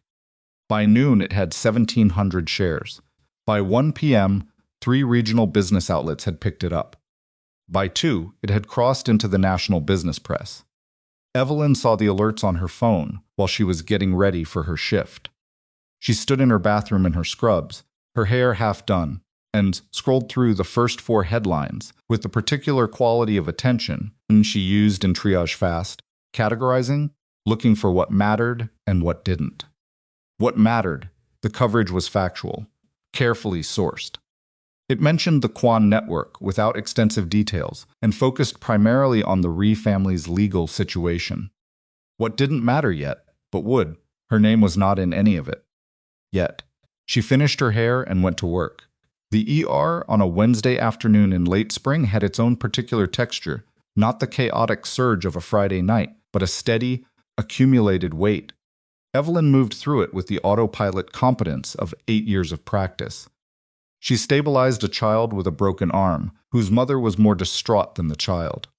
She managed a middle-aged man with chest pain that turned out to be anxiety, which she treated with the same seriousness as she would have treated the alternative. Because dismissing anxiety in a chest pain presentation was how you missed the one time it wasn't. She ate half a protein bar standing in the medication room at 4:15 and threw the rest away because she'd lost the appetite. At 4:47, her charge nurse appeared at her elbow. "There's someone at the front desk asking for you," Denise said. Denise had been a charge nurse at Harborview for 22 years and had the permanently neutral expression of a person who had seen too much to be surprised by anything. "She says she's not a patient." Evelyn looked up from the chart she was completing. Name? So-yeon Kwon. The pen in Evelyn's hand stopped moving. Denise was watching her with the careful non-expression of someone who has registered that this requires attention. "You want me to tell her you're unavailable?" Evelyn thought about it for exactly 4 seconds. No, she said. Tell her I'll be out in 10 minutes. She finished the chart. She washed her hands. She stood in front of the small mirror above the sink-in. The staff restroom for a moment, not checking her appearance. Just looking at herself with the particular directness she used when she needed to locate what she actually felt before deciding how to act. She was not afraid of So-yeon Kwon. She had established that the first time. But she was. She noted this honestly tired. Tired in the specific way of a person who has been measured against an invisible standard she didn't agree to and found wanting by people whose opinion she had never sought and did not require. Tired of being the object around which other people's dramas arranged themselves. She dried her hands and went to the front. So-yeon was standing near the window at the end of the waiting area. Not seated, standing, with the posture of someone sit in waiting rooms, because waiting rooms are for people who can be made to wait. She was impeccably dressed. She was always impeccably dressed. But there was something different in the quality of her stillness. Today, the composed surface was the same, but underneath it, something had shifted. She looked, Evelyn thought, like a woman who had slept badly and was refusing to show it. Their eyes met. Evelyn walked toward her, stopped at a comfortable distance, not confrontational, not deferential. The distance of two adults about to speak honestly. I only have a few minutes, Evelyn said. I'm on shift. I know, So-yeon said. I won't take long. They stood. So-yeon looked at her with an expression. Evelyn couldn't entirely classify. It had several things in it simultaneously, which was unusual. Most people, in Evelyn's experience, felt one thing at a time, strongly enough to override the others. So-yeon's face contained something that might have been shame, and something that might have been a very specific kind of grief, and something underneath both that looked, surprisingly, like respect. I came here because it needed to be said in person, So-yeon said. Her voice was controlled, but its quality had changed. The particular formality of it had loosened just slightly at the edges. Not in my home, where everything belongs to me. Here, where everything belongs to you. Evelyn said nothing. Let her continue. I was wrong about you, So-yeon said. Not in the small way that people are wrong when they misread a situation. In the fundamental way. I decided what you were before you says a word to me. I used the word I used because I wanted to reduce you to something I could dismiss. A pause. I went to your workplace and I said things I had no right to say in a place that is yours. The waiting room had the ambient sound of a hospital, the soft mechanical breath of it, the distant intercom, the shuffle of people in the background. None of it touched the particular stillness of the space between them. I am not going to make excuses, So-yeon continued. I had reasons. I believed my reasons were good. I was wrong about that too. She straightened very slightly, not in defiance, but in the way of someone who is making themselves look at something directly rather than sideways. I am sorry for the word I used, for the hospital. For the campaign I allowed against you that I invited, by bringing Minji Ri into my son's life and putting her interests against yours. Evelyn studied her face. This was not the apology of a woman who had decided apologizing was strategically necessary. Evelyn had received those before, the kind that were wrapped around a pivot toward self-interest, the kind that asked for forgiveness as a prerequisite for moving forward with an agenda. She knew what those felt like. They had a particular texture. This was not that. This was the apology of a woman who was paying a price she hadn't expected and had arrived, through the specific crucible of that cost, at something genuine. It didn't erase the hospital break room. It didn't erase the word, spoken in front of people, loud enough to be heard. It didn't erase the months of it, but it was real. I hear you, Evelyn said. So-yeon waited. I'm not going to tell you it didn't hurt, Evelyn said. It did. Standing in my break room and hearing you decide out loud that you knew everything about me based on nothing that's not something I'm going to pretend didn't happen. So-yeon held her gaze without flinching. I know. But I also know that the worst thing that happened to your family in the last several months was not caused by me. And I think you know that now. Yes, So-yeon said quietly. So, Evelyn took a breath. Let it out. The question of whether I accept your apology, that's a process. Not a moment. I can't hand you resolution today in a hospital waiting room. I don't expect that. But she paused, found the word carefully. I'm willing. To start wherever starting means. Something in So-yeon's expression shifted. The shift was small and completely internal, the kind of thing that doesn't translate into a specific visible change, but alters the whole quality of a person's face. That's more than I earned, she said. Yes, Evelyn agreed. It is, she extended her hand. So Kwon looked at it for a moment, at this small, specific gesture, at its precision, at what it was and what it was not, and then she took it. They shook hands, not warmly, not with the practiced ease of two women who had come through something together and emerged as friends, but with the careful, weighted honesty of two people who have decided to try. Evelyn went back to her shift. She stood in the corridor for 30 seconds afterward, back against the wall, eyes closed, breathing through her nose. 4 counts in, 4 counts out. The nurse's version of holding yourself together. Then she pushed off the wall and went back to work. By 7 p.m., the story had legs. The evening news cycle picked up a detail that the morning coverage hadn't included. A source inside the legal proceedings had indicated that the Daesun Group connection went beyond a preliminary conversation. Documents had been transferred, not the vendor agreement itself, which had been identified in the server before transmission, but 2 of the historical shipping route files had moved. That detail changed the shape of the story. By 8 p.m., cameras were outside the Rhee family residence on Mercer Island. Jae-min watched the footage from his office with his CFO and Patricia Seo, who had been asked to stay available through the day. Cameras caught nothing interesting. No one was home, or whoever was home was not going to the windows, but the cameras being there was its own kind of statement. His phone was at 37 unread messages. He had read 4 of them. The rest were from people who wanted something from him: comment, confirmation, denial, information, and he had nothing to give any of them that was useful or appropriate. Called Evelyn at 8:20. I saw the evening coverage, she said.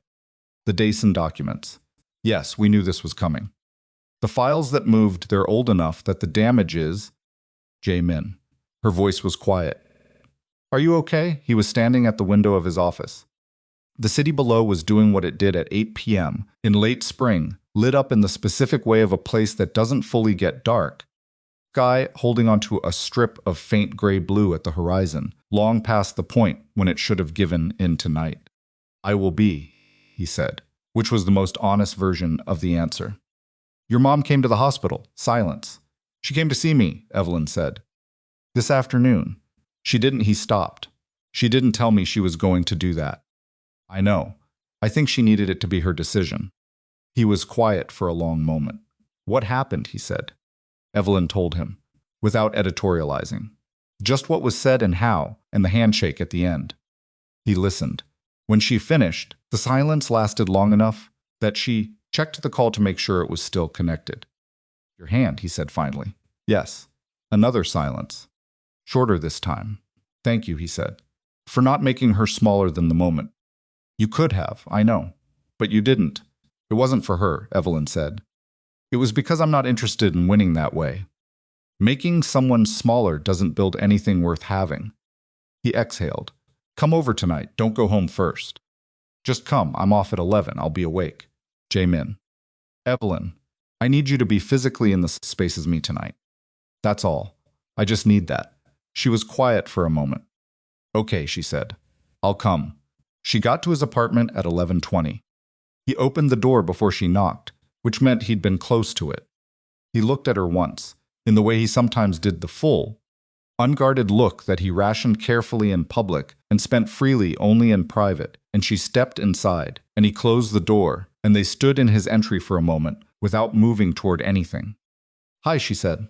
Hi, he said. It was insufficient, and it was exactly right. She made him eat something, which he hadn't.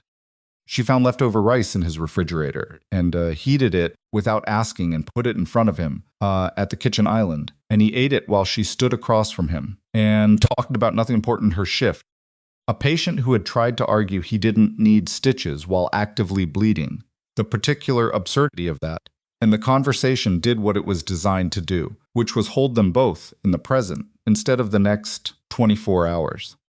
At 1 a.m. his phone rang. He looked at the screen. His face changed. "It's Daniel Rhee," he said. Evelyn nodded.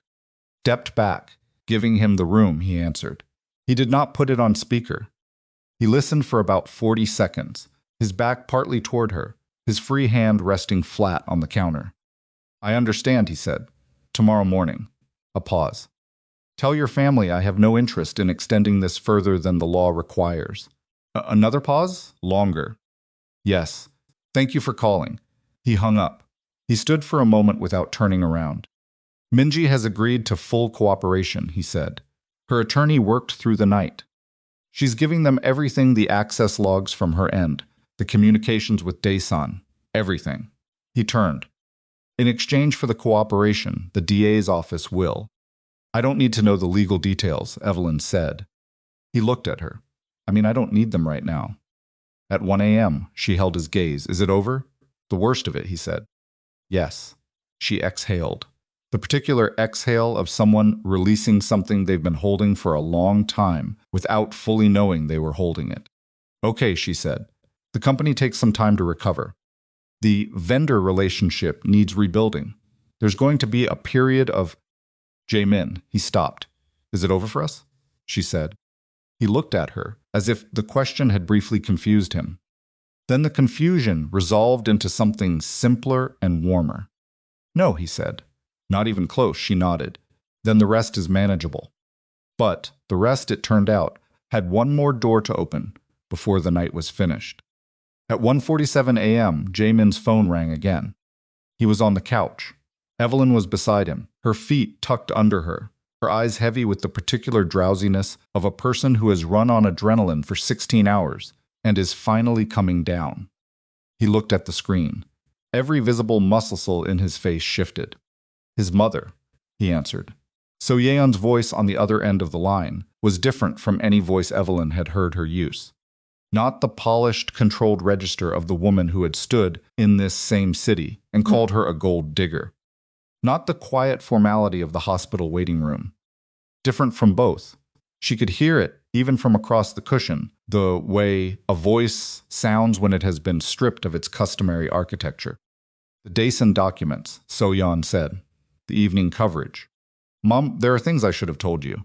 About the Rhee relationship. About why I pushed Minji so hard." A pause. The quality of a pause that contains something specific. "Your father had a business arrangement with Chairman Rhee 22 years ago. An arrangement that went badly. There was money involved, money that the Rhee family never fully acknowledged. When I pushed for this alliance for Minji, part of what I was doing was trying to—" She stopped. Jae-min was very still.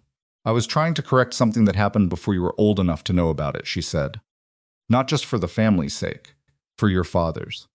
For his memory." Another pause. "I buried my judgment in that. And I made you and Evelyn pay for something that was between two men a generation ago." The apartment was very quiet. Evelyn watched Jae-min's profile. She watched his jaw, his hand around the phone. The way a person looks when they are receiving a truth that reorganizes the shape of things they thought they already understood. "Why are you telling me this now?" he said. His voice was completely even, which meant he was working hard. "Because tomorrow there will be reporters," So-yeon said, "and legal proceedings, and the Rhee name in the news. And you are going to be asked about our family's history with them. And I will not have you standing in front of cameras without knowing the full truth." A pause. "You should have known it years ago. I was protecting something that didn't need protecting anymore." Jae-min said nothing for a long moment. "Are you safe?" he said finally. A small silence from her end, surprised by the question. "Yes. Stay home tonight. I'll come tomorrow morning." Jae-min, Mom. His voice, that word again. "Go to sleep." "We'll talk in the morning." She said goodnight. He hung up. He sat without moving for long enough that Evelyn put her hand on his arm. "Do you want to tell me?" she said. He told her, all of it. She listened. She didn't interrupt. When he finished, she sat with it for a moment. So she wasn't just pushing Minji because of social alignment, Evelyn said. She was trying to fix a debt she'd been carrying for 2 decades by turning it into a marriage alliance. His voice had a flat quality that wasn't coldness. More like the sound of something being processed that hasn't finished being processed. "And she never told me. She was protecting your father's reputation. She was deciding again what I needed to know and what I didn't. The flat quality sharpened slightly. I'm 35 years old, and my mother has been making unilateral decisions about what information I'm allowed to have about my own family's history. Yes, Evelyn said, and you knew, he said. She looked at him. You didn't know the specifics, he said, but you knew there was something underneath her campaign that didn't fully add up. The intensity of it. I suspected there was more to it, she said carefully. I didn't know what. You never said. It wasn't mine to say. I didn't have information. I had a feeling. She held his gaze. And even if I'd known Jae-min, it wasn't my family's story to tell. It was hers. He looked at her for a long time. The particular focused look he used when he was taking something all the way in, rather than partially. You are consistently, he said, the most careful person I have ever been in a room with. Careful, she repeated. Careful about what belongs to who. About what's yours to carry and what isn't. He shook his head slightly. I don't know how you do it. Practice, she said. And a lot of very long shifts where I don't have the luxury of carrying things that aren't mine. He leaned forward, pressed his elbows on his knees, and looked at the floor. She has to say all of this, he said. To you. Not just the apology at the hospital. The rest of it. She has to own the full scope of what she did. That's between you and her, Evelyn said. No, he said. It's between all three of us, and she knows it. He straightened, looked at her. Tomorrow is going to be no, she said. Press is going to find your name. It's going to come up. You and me and the Kwon name and all of it. I know. And when it does, Jae-min. She turned to face him fully on the couch, drew herself up so they were level with each other. I haven't gone anywhere. 8 months of your mother, and Minji, and data breaches, and sleepless nights, and wondering when the next thing was coming. I'm still here. He looked at her. I'm going to be here tomorrow, she said. When the cameras find us, when your mother sits across from me with the full weight of what she's done. When your company starts putting itself back together piece by piece. She held his gaze with the particular unflinching quality that was simply how she was built. I'm here. He reached out and put his hand against the side of her face. She leaned into it slightly, which was the most unguarded thing she did, that slight, involuntary lean. I know, he said quietly. I know you are. Outside his apartment windows, Seattle was doing the thing it did in the hours before dawn, that suspended pre-light darkness that wasn't quite night anymore, but hadn't committed to morning. The city was quiet in the specific way cities are quiet when they are simply between versions of themselves. And in that quiet, Evelyn Shaw sat on a couch with the man who had taken her hand in front of a room full of people who expected him not to, and she let herself be exactly where she was, tired, clear-eyed, still standing, and did not try to make it more than that. It was enough. It was, in fact, more than enough. What was coming in the morning, Evelyn didn't know the exact shape of yet. She knew there would be cameras. She knew there would be a conversation in the Kwon estate that nobody was going to enjoy. She knew that So-yeon Kwon was going to have to say difficult things in a room where Evelyn was present, and that Evelyn was going to have to receive them without making it easier than it deserved to be, and without making it harder than was necessary. She knew that the Kwon company was going to spend months rebuilding what Minji had damaged, and that the process was going to be unglamorous and slow, and that there would be days when the weight of it showed on Jae-min's face in ways that she was going to have to learn to sit with rather than fix. She knew that she and So-yeon Kwon were going to have to learn each other the hard way through the specific friction of two strong-willed women who had started from opposition and were attempting, with no guarantee of success, to build something functional from the rubble of it. She knew all of that. What she didn't know, what nobody in any room in Seattle knew yet, in those last dark minutes before Wednesday became Thursday, was that the moment Jae-min spoke in that rain-soaked room, in front of all those silent, judging faces, the moment he had crossed the floor and taken her hand and if she walks out that door, I walk out with her, that moment had already decided everything. Everything since had simply been the world catching up to what he had already chosen. She leaned her head back against the couch cushion. Her eyes grew heavy. Jae-min watched her for a moment. Then he reached over, turned off the lamp, and sat in the dark beside her while the city outside moved quietly toward dawn, and everything that was going to happen next gathered itself on the other side of the coming light, waiting for morning to begin. Thursday arrived, the way difficult days often do quietly, without announcement, the light coming through the windows, at the same angle it always did, indifferent to the specific weight of what the people beneath it were carrying. Evelyn woke on Jae-min's couch at 6:43. She knew from the quality of the light and the sounds from the street below that it was early, but not early enough to go back to sleep. Jae-min was not beside her. She heard him in the kitchen, the specific sounds of a person who has been awake for a while already, the measured domestic sounds of someone occupying their hands because their mind won't stop. She sat up, smoothed her hair, looked at the room in the morning light. He appeared in the kitchen doorway with 2 mugs. He had changed shirts. His face had the particular quality of a person who had slept 2 hours at most and was running on the particular clarity that sometimes comes after insufficient sleep, hyper-awake, edges sharp. The early coverage, he said, handing her a mug. It's extensive. How extensive? National business press picked it up overnight. The Daesun connection made it significant enough. He sat in the chair across from her. Our communications team is ready. The statement goes out at 9. What does it say?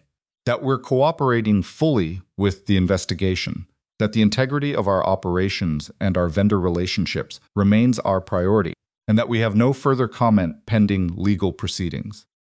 He said it with the flat precision of someone who has read it enough times that it has lost meaning. Standard. And your name it? Yes, mine? He looked at her, not in the statement, but in the coverage. By this afternoon, probably. Yes. She drank her coffee. She looked at the window. Okay. Evelyn, I said okay. She looked at him. I meant it. I'm not going to fall apart because someone writes my name next to yours in a business story. It won't just be a business story by the time Jae-min. Her voice was patient and firm in equal measure, which was a combination she had learned from years of talking to frightened people in crisis. I have been a black woman in professional spaces my entire adult life. Someone's writing something about me that isn't true, or that reduces me to a role in someone else's narrative is not a new experience. I know how to stand in it. He looked at her for a long moment. That shouldn't be something you have to know how to do, he said. No, she agreed, but I do. So let's use what is not what should be. He nodded, set his mug down. We go to the estate at 10. Both of us? She held his gaze. Is she expecting me? I told her last night, when I called to confirm the time. He paused. She said good. Evelyn absorbed this. The word good, from So-yeon Kwon, carrying the specific weight of a woman who has decided to stop controlling the terms of every encounter and let something happen without engineering it first. Okay, Evelyn said again.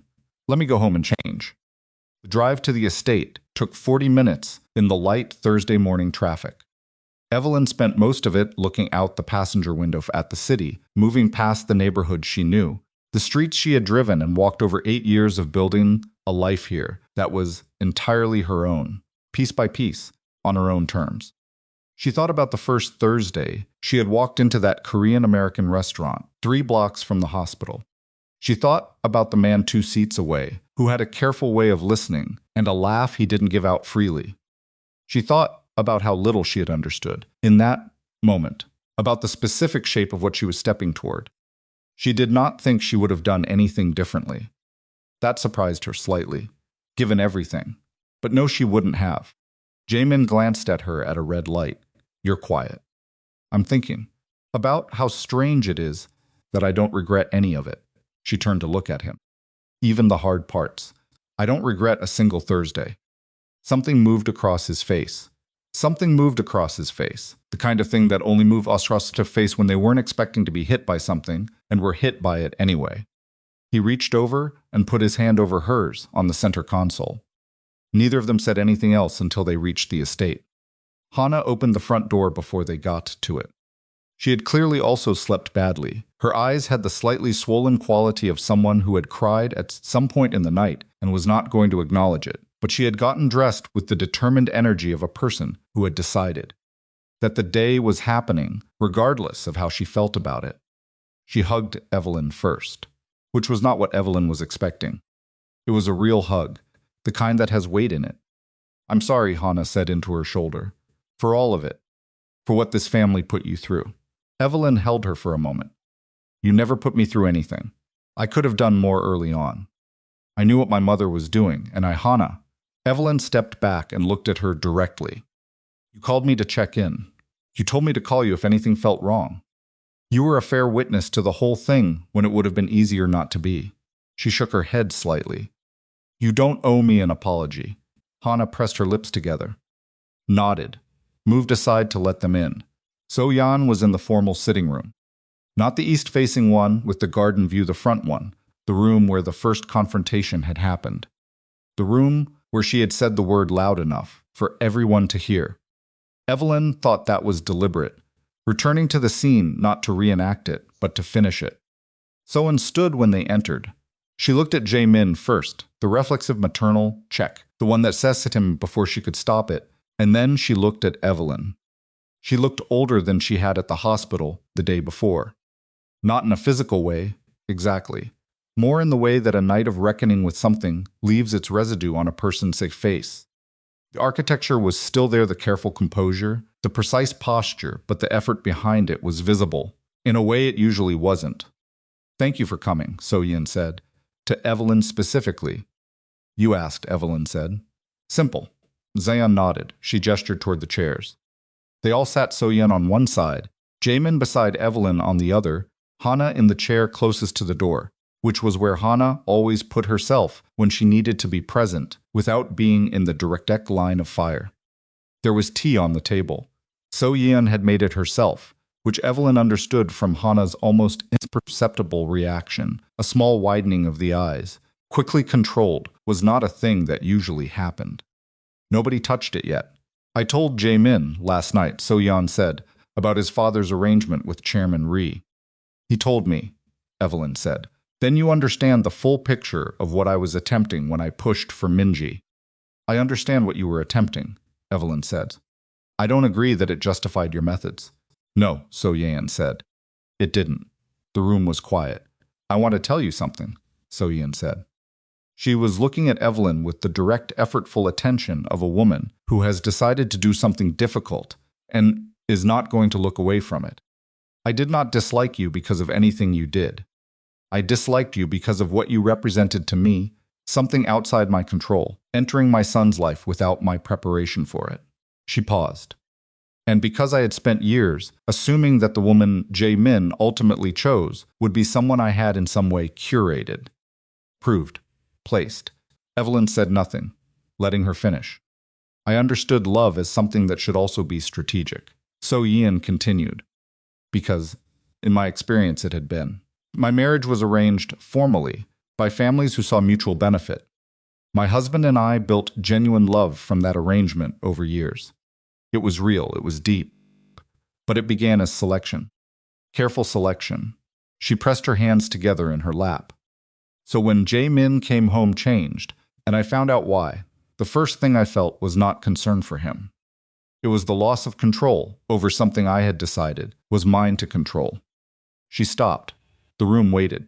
"That was wrong," she said. "Not just the actions, the premise, the belief that his happiness was mine to arrange." Jae-min was very still beside Evelyn. "I am going to say something I have never said to my son," So-yeon said. She turned to look at him, and there was something in the quality of the look stripped of the authority that usually lived in her eyes when she looked at him. Just a woman looking at her child that made Hannah, in the corner chair, look quickly at the floor. "I have been running this family by the same methods I used to run my boardrooms. As though love were a negotiation with terms I set." She exhaled slowly. "Your father would have told me this himself if he were here. He saw it toward the end. He tried to tell me in his way." A pause. "I didn't listen then either." Jae-min said, "Mom, let me finish." She looked back at Evelyn, the word I used in this room in front of people. "I have thought about it every day since, not because of the legal or social implication of it, because of what it revealed about how I had already decided to see you. I used it because I wanted everyone in that room to see what I saw: someone who didn't belong, someone who could be reduced, Her voice had thinned slightly. The control still there but thinner. And you stood there and you didn't lower your eyes. Evelyn looked at her steadily. That is the moment I should have understood who you were, So-yeon said. I didn't. I chose to read your dignity as defiance and your composure as arrogance. She stopped. I was wrong about all of it. Not partially. Entirely. The word sat in the room like something solid. Evelyn took a breath. Let it out slowly. Can I say something, she said. Please, So-yeon said. I grew up with a father who built something significant, Evelyn said. And I watched what happened to people around him. How they looked at him, how they adjusted their behavior based on what they thought he could do for them or take from them. She paused. I became a nurse because I wanted to earn my place in every room I walked into. I wanted there to be no ambiguity about what I brought and why I was there. She looked at So-yeon directly. When I met Jae-min, I was two people. I was the woman he was meeting, who was exactly who she appeared to be. And I was Gideon Shaw's daughter, which is something I told almost no one. She paused. I didn't hide it to deceive him. I hid it because I needed to know that what was happening between us was real before I complicated it. I understand that now, So-yeon said. But I want you to understand something else, Evelyn said. Even if I had been exactly what you thought, I was a nurse with nothing except her paycheck, your son would still have had the right to choose me. Not because of my father. Not because I helped stabilize your shipping network. Because he's a grown man and he chose me. She held So-yeon's gaze. The wealth was never the point. It was never going to be the point. And if you take one thing from all of this, I need it to be that. So-yeon was silent for a moment. Then she said quietly, You are right. Hana made a sound. Small, quickly suppressed. The wealth was never the point, So-yeon repeated, as if saying it again, was the work of making it real. I built an argument against you that was fundamentally about the wrong thing. And in doing so, she stopped, collected herself. I opened the door to Minji Ri. I gave her access to this family's private world because I had already decided she belonged here. And she used what I gave her to damage everything I claimed I was protecting. She sat with that for a moment. I will spend time with that, she said finally. I don't expect you to manage my conscience for me. I'm not going to, Evelyn said. I know, something moved through So-yeon's face, not quite a smile, but the precursor of one, the muscular movement before an expression completes itself. I think that is one of the things I have come to admire about you. You don't soften things to make people more comfortable with their own failures. No, Evelyn said, I don't, neither do I, So-yeon said. Usually. The silence this time was different. Lighter, somehow. Not comfortable yet. It was going to be a long time before comfortable was available, but not the dense, pressurized silence of a confrontation. Something else. The silence of people who have said the true things and are sitting in the aftermath of that. Hana reached forward and poured tea into all 4 cups. Nobody had designated her to do it. She just did it, in the matter-of-fact way she did most things, and set each cup in front of each person with the particular tender efficiency of a person who expresses care through small, practical acts. So-yeon picked up her cup. Evelyn picked up hers. They drank. It was not a resolution. It was the beginning of the work that came after resolution, the slower, less dramatic, more necessary work of 2 people learning to be in the same room without armor. That work would take months. It would have setbacks. There would be moments when So-yeon reverted to old habits, and moments when Evelyn's patience reached its limit, and moments when both of them would have to choose, consciously and with effort, to continue. But it had begun. In this room, over tea that Hana had poured, on a Thursday morning in late spring, with the garden visible through the window and the city making its ordinary sounds outside, it had begun. The news cycle peaked that afternoon. Evelyn's name appeared in 4 outlets, all with the same basic framing. Jae-min Kwon's partner, Evelyn Shaw, a trauma nurse at Harborview Medical Center. 2 of them found her hospital's public profile and used the photograph from it. One connected her name to Gideon Shaw with a question mark, a connection that had been made by someone who was thorough. She saw the notifications on her phone during her break. She sat in the same break room where So-yeon had come to dismantle her 8 months ago, and she read through the headlines with the same clinical attention she had used every other time. Her name next to his. Her photograph from a hospital website, in an article about corporate espionage and criminal proceedings and a Korean-American business dynasty. Reduced in 400 words to a role in someone else's story. She put the phone in her pocket. She went back to work. At 7 p.m., Gideon Shaw called. She stepped outside the ambulance bay to take it. The evening air had the particular temperature of a late spring day, releasing its warmth, still mild but softening at the edges toward cool. "I've seen the coverage," her father said. His voice had the same quality it always had contained. Careful, a man for whom economy of expression was a native language. "Are you all right?" "Yes. They connected your name to mine." One outlet, with a question mark. A pause. "I'd like to meet him." Evelyn leaned her back against the ambulance bay wall. Closed her eyes briefly. "Dad, I'm not asking to vet him. I'm asking to meet the man my daughter has chosen." Another pause, shorter. "There's a difference." She opened her eyes, looked at the darkening sky above the hospital's roofline. "I'll ask him. That's all I'm asking, I know." "Evelyn." His voice shifted. Just slightly. The contained quality loosened at one edge, in the way it did, only when he was saying something he didn't say often. "I've watched you build your life on your own terms from the time you were 22 years old. You have never asked me to make anything easier. Not once." She pressed her lips together. "I'm proud of you," he said. "I'm proud of how you've handled all of this." She exhaled slowly. "Thank you, Dad. Call me when you're less busy." "I will." He hung up. That was how Gideon Shaw said "I love you" efficiently, and then he moved on, because he trusted that she knew. Stood in the ambulance bay for another minute. Then she went back inside. 3 weeks passed.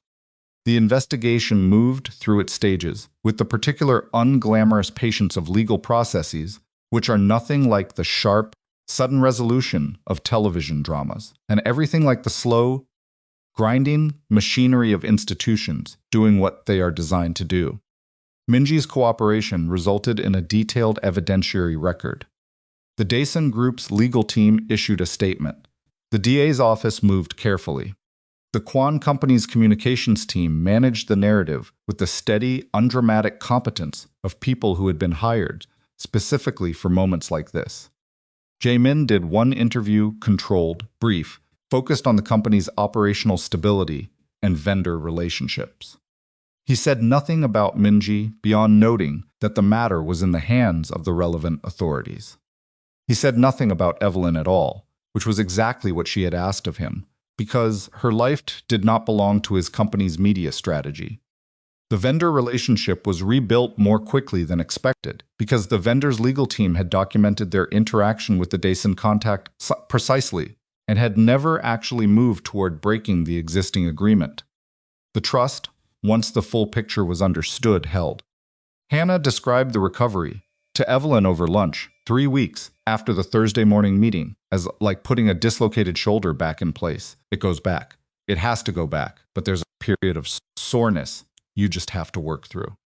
Evelyn said that was the most accurate description of anything she'd heard in months. Hannah grinned, slightly surprised by the compliment, and then said, "I've spent a lot of time around my brother." Medical metaphors are the only ones he responds to. He responds to directness, Evelyn said.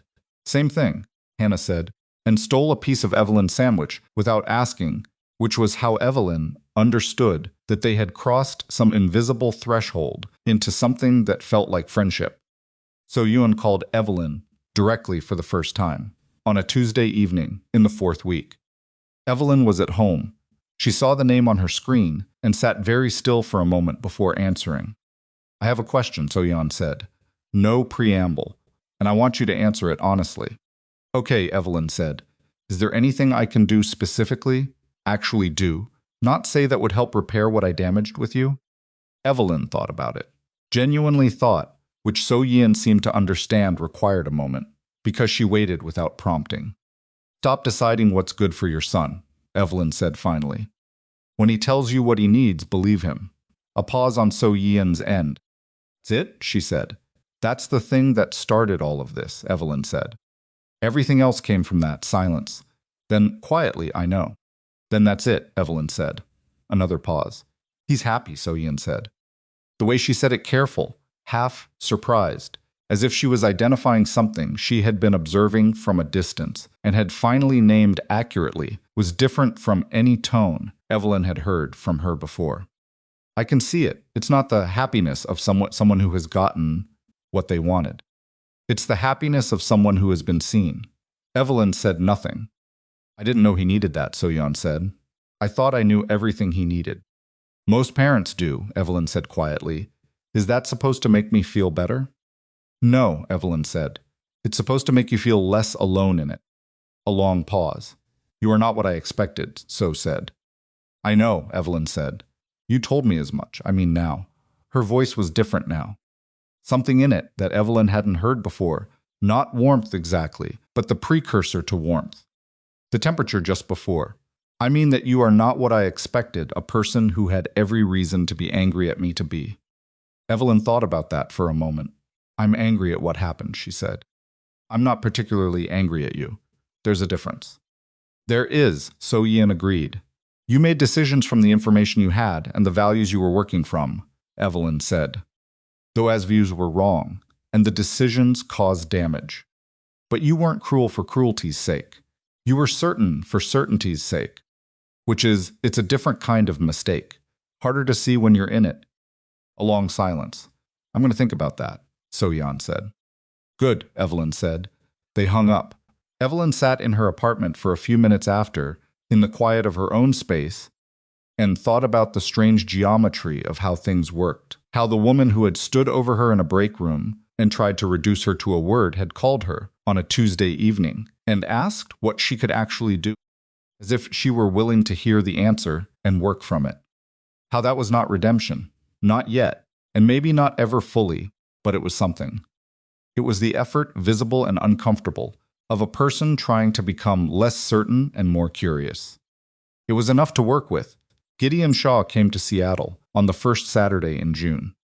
He arrived without fanfare, the way he did everything, in a car that was good without being ostentatious, wearing the same kind of dark, quietly expensive clothes he had worn Evelyn's entire life. He was 63 years old and looked 58 and had the posture of a man who had spent decades in rooms where posture mattered and had, somewhere along the way, simply made it permanent.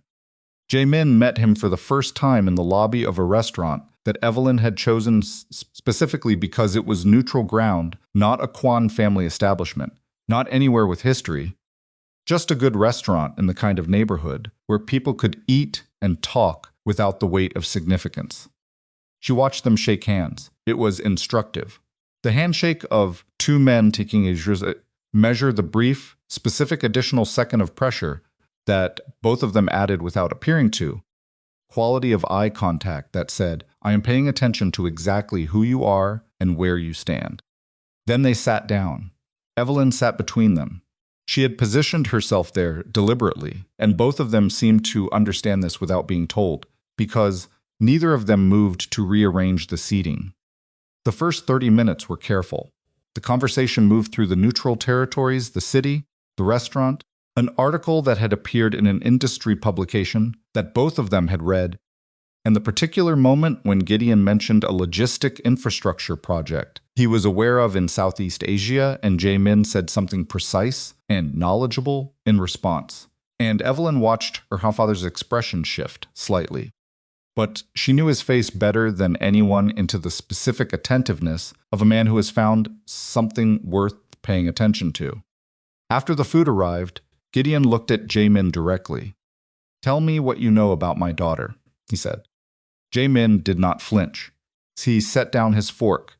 He looked at Gideon with the same full attention he gave to everything that mattered. She is the most careful person I have ever met, he said. Careful with what belongs to her and what doesn't. Careful with other people's pain. Careful with the truth she won't tell it partially, even when partially would be easier. He paused. She is not careful with herself. She absorbs things that should be shared, and she does it because she doesn't want to be a burden, and it costs her more than she lets on. He paused again. I'm working on that, on making it easier for her to put things down. Gideon was quiet. I chose her, Jae-min said. Not for what she came from. Not for what her name means in financial circles. because she walked into my hospital room when I was at my lowest point and treated me like a person who deserved to be treated well. And I had not understood until that moment how long I had gone without that. Evelyn looked at the table. Gideon looked at Jae-min for a long moment. The look of a man doing an assessment so thorough it is almost visible. She doesn't tell people who her father is, Gideon said. I know, she told me why. And I think she was right to build her life the way she built it, Jae-min said. I think she is the person she is, partly because she refused to let my world or yours define her before she defined herself. Gideon picked up his drink.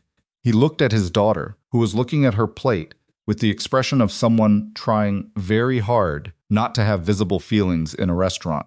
Evelyn, he said. She looked up. He'll do, Gideon said. She laughed. It came out slightly wet, which she had not authorized, and she pressed the back of her hand briefly to her mouth. That's high praise, she said. It's accurate praise, Gideon said, and went back to his food with the serenity of a man who has said what needed to be said and considers the matter handled. Jae-min looked at Evelyn over the table. She looked back at him. The look of two people who have come through something together and are finding, on the other side of it, that they are still standing and still choosing each other, and that both of those facts are equally astonishing. The dinner lasted 3 hours. By the end of it, Gideon and Jae-min had identified 2 areas of mutual professional interest that neither of them pursued because it would have been premature, and both of them knew it, and had discovered a shared opinion about a specific regulatory framework that had shaped Pacific Rim logistics over the last decade, and had said approximately 4 personal things to each other total, which was about 3 more than Evelyn had expected. Walking out of the restaurant, Gideon put his hand briefly on Evelyn's shoulder. He looks at you the way your mother and I looked at each other, he said. Quietly, just for her. She looked at him. Not often enough in a lifetime, he said. But when it's real, you know. He dropped his hand, got into his car, left with the efficiency of a man who had accomplished what he came to accomplish, and saw no reason to extend the occasion past its natural end. Evelyn stood on the sidewalk until the car turned the corner. Jae-min came to stand beside her. She felt his presence before she saw him the specific way the air changed when he was close. He approves, Jae-min said. He said you'll do. That's approval. From him, yes. She turned to look at him. You passed. I wasn't trying to pass. I know, she said. That's why you did.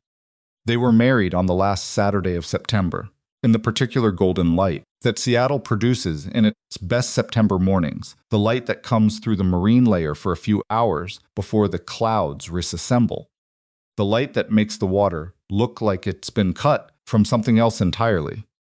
The ceremony was small, 31 people, the terrace of a house above Puget Sound that a friend of Gideon's had offered for the occasion, with a view of the water and the mountains beyond it, and the kind of silence available only in high places above a city that is large but not so large that you can't hear the water beneath the noise. Hannah cried before the ceremony began. She cried in the kitchen of the house alone, where she had gone to refill her water glass, and she stood at the sink for 3 minutes and cried with the straightforward, uncomplicated emotion of someone who loves 2 people and is watching their happiness with her whole chest. Then she washed her face, went back outside, and spent the rest of the morning aggressively denying it had happened. Gideon walked Evelyn to where Jae-min stood. At the last moment before releasing her arm, he leaned close to her ear. Everything you are, he said quietly. You built yourself. She pressed her lips together, nodded. He transferred her hand to Jae-min's. Jae-min looked at her, the way he always looked at her when they were in private fully, without the careful portion control of public life. And for a moment, neither of them said anything, because the vows they were about to say, in front of 31 people, were in fact a formality for a choice that had already been made and remade and made again across 8 months of Thursdays and crises and hospital break rooms and kitchen islands and one long, dark Tuesday night on a couch. They said the words. They meant them. The officiant was brief, because both of them had requested brief. When it was done, So-yeon sat in the front row and looked at her son and her new daughter-in-law, and her face had the expression of a woman doing the specific, necessary. Painful work of seeing something she should have seen sooner and choosing, so now that she could see it clearly, to be grateful it was still there to see. She did not cry. So-yeon Kwon was not a person who cried in front of an audience. But Hana, who had been watching her mother's face, saw the thing that happened at the corners of So-yeon's eyes. The small, controlled evidence of a woman feeling something too large for her architecture. And Hana reached over quietly and put her hand on her mother's. So-yeon looked at her. Then she turned her hand over and held Hana's back. Not dramatically, just held it. Minji-ri's legal proceedings concluded 4 months later. She received a conditional sentence, significant financial penalties, a supervised period, and a formal bar from certain categories of business activity for 7 years. She did not contest the findings. Her cooperation, as promised, was full. She gave the investigators everything they asked for, and more, in the particular way of someone who has decided that the least they can do is be thorough about the consequences of their own choices. Jae-min received notification of the final judgment by email. He read it, closed the email, and did not mention it to Evelyn until 2 days later, not because he was keeping it from her, but because he needed 2 days to locate how he actually felt about it. How he felt about it was this: tired and finished, and something underneath both that he didn't have a clean word for. Not satisfaction. It was nothing like satisfaction. More like the specific bodily feeling of setting down something heavy that you've been carrying. For so long, you forgot you were carrying it. He told Evelyn on a Thursday, their Thursday. The restaurant 3 blocks from the hospital. She listened, ate her lunch, put her fork down. Is it done? She said. Yes. All of it? All of it. She looked at him across the restaurant table. 8 months before sitting in this same restaurant, across from a man she was choosing incrementally and trying not to admit it. Good, she said. She picked up her fork again. He watched her for a moment. The ordinary, unremarkable, entirely extraordinary sight of her eating lunch at a table in a neighborhood restaurant, in a city she had built her life in on her own terms, in a Thursday that looked exactly like every other Thursday from the outside. What? She said without looking up. Nothing, he said. You're looking at me. I look at you. You're doing the specific looking. He smiled. The unguarded version, the one he rationed carefully and spent freely only here. I was thinking about the first Thursday. She looked up. When you were already sitting at the counter. You almost didn't come in. I did come in. You hesitated. I always come in, she said. Eventually, he reached across the table. She put her hand in his, which she did now, without the small pause. She used to have the old reflex of self-protection at the threshold of contact, which had not disappeared entirely, but had loosened, the way old things loosen over time when they're no longer needed for survival. Outside the restaurant window, the street moved, ordinary people doing ordinary things. Specific, extraordinary texture of a city on a Thursday afternoon, indifferent and alive. They finished their lunch. They left a tip. They walked out into the late September light, his hand at the small of her back, her shoulder close to his. She had not needed anyone in that room to decide she was good enough. They had needed to discover, through the costly, unglamorous, human work of their own failures, that she was. And in the end, the discovery had been the point, not the prize at the end of it, but the willingness to look hard enough and long enough to finally see.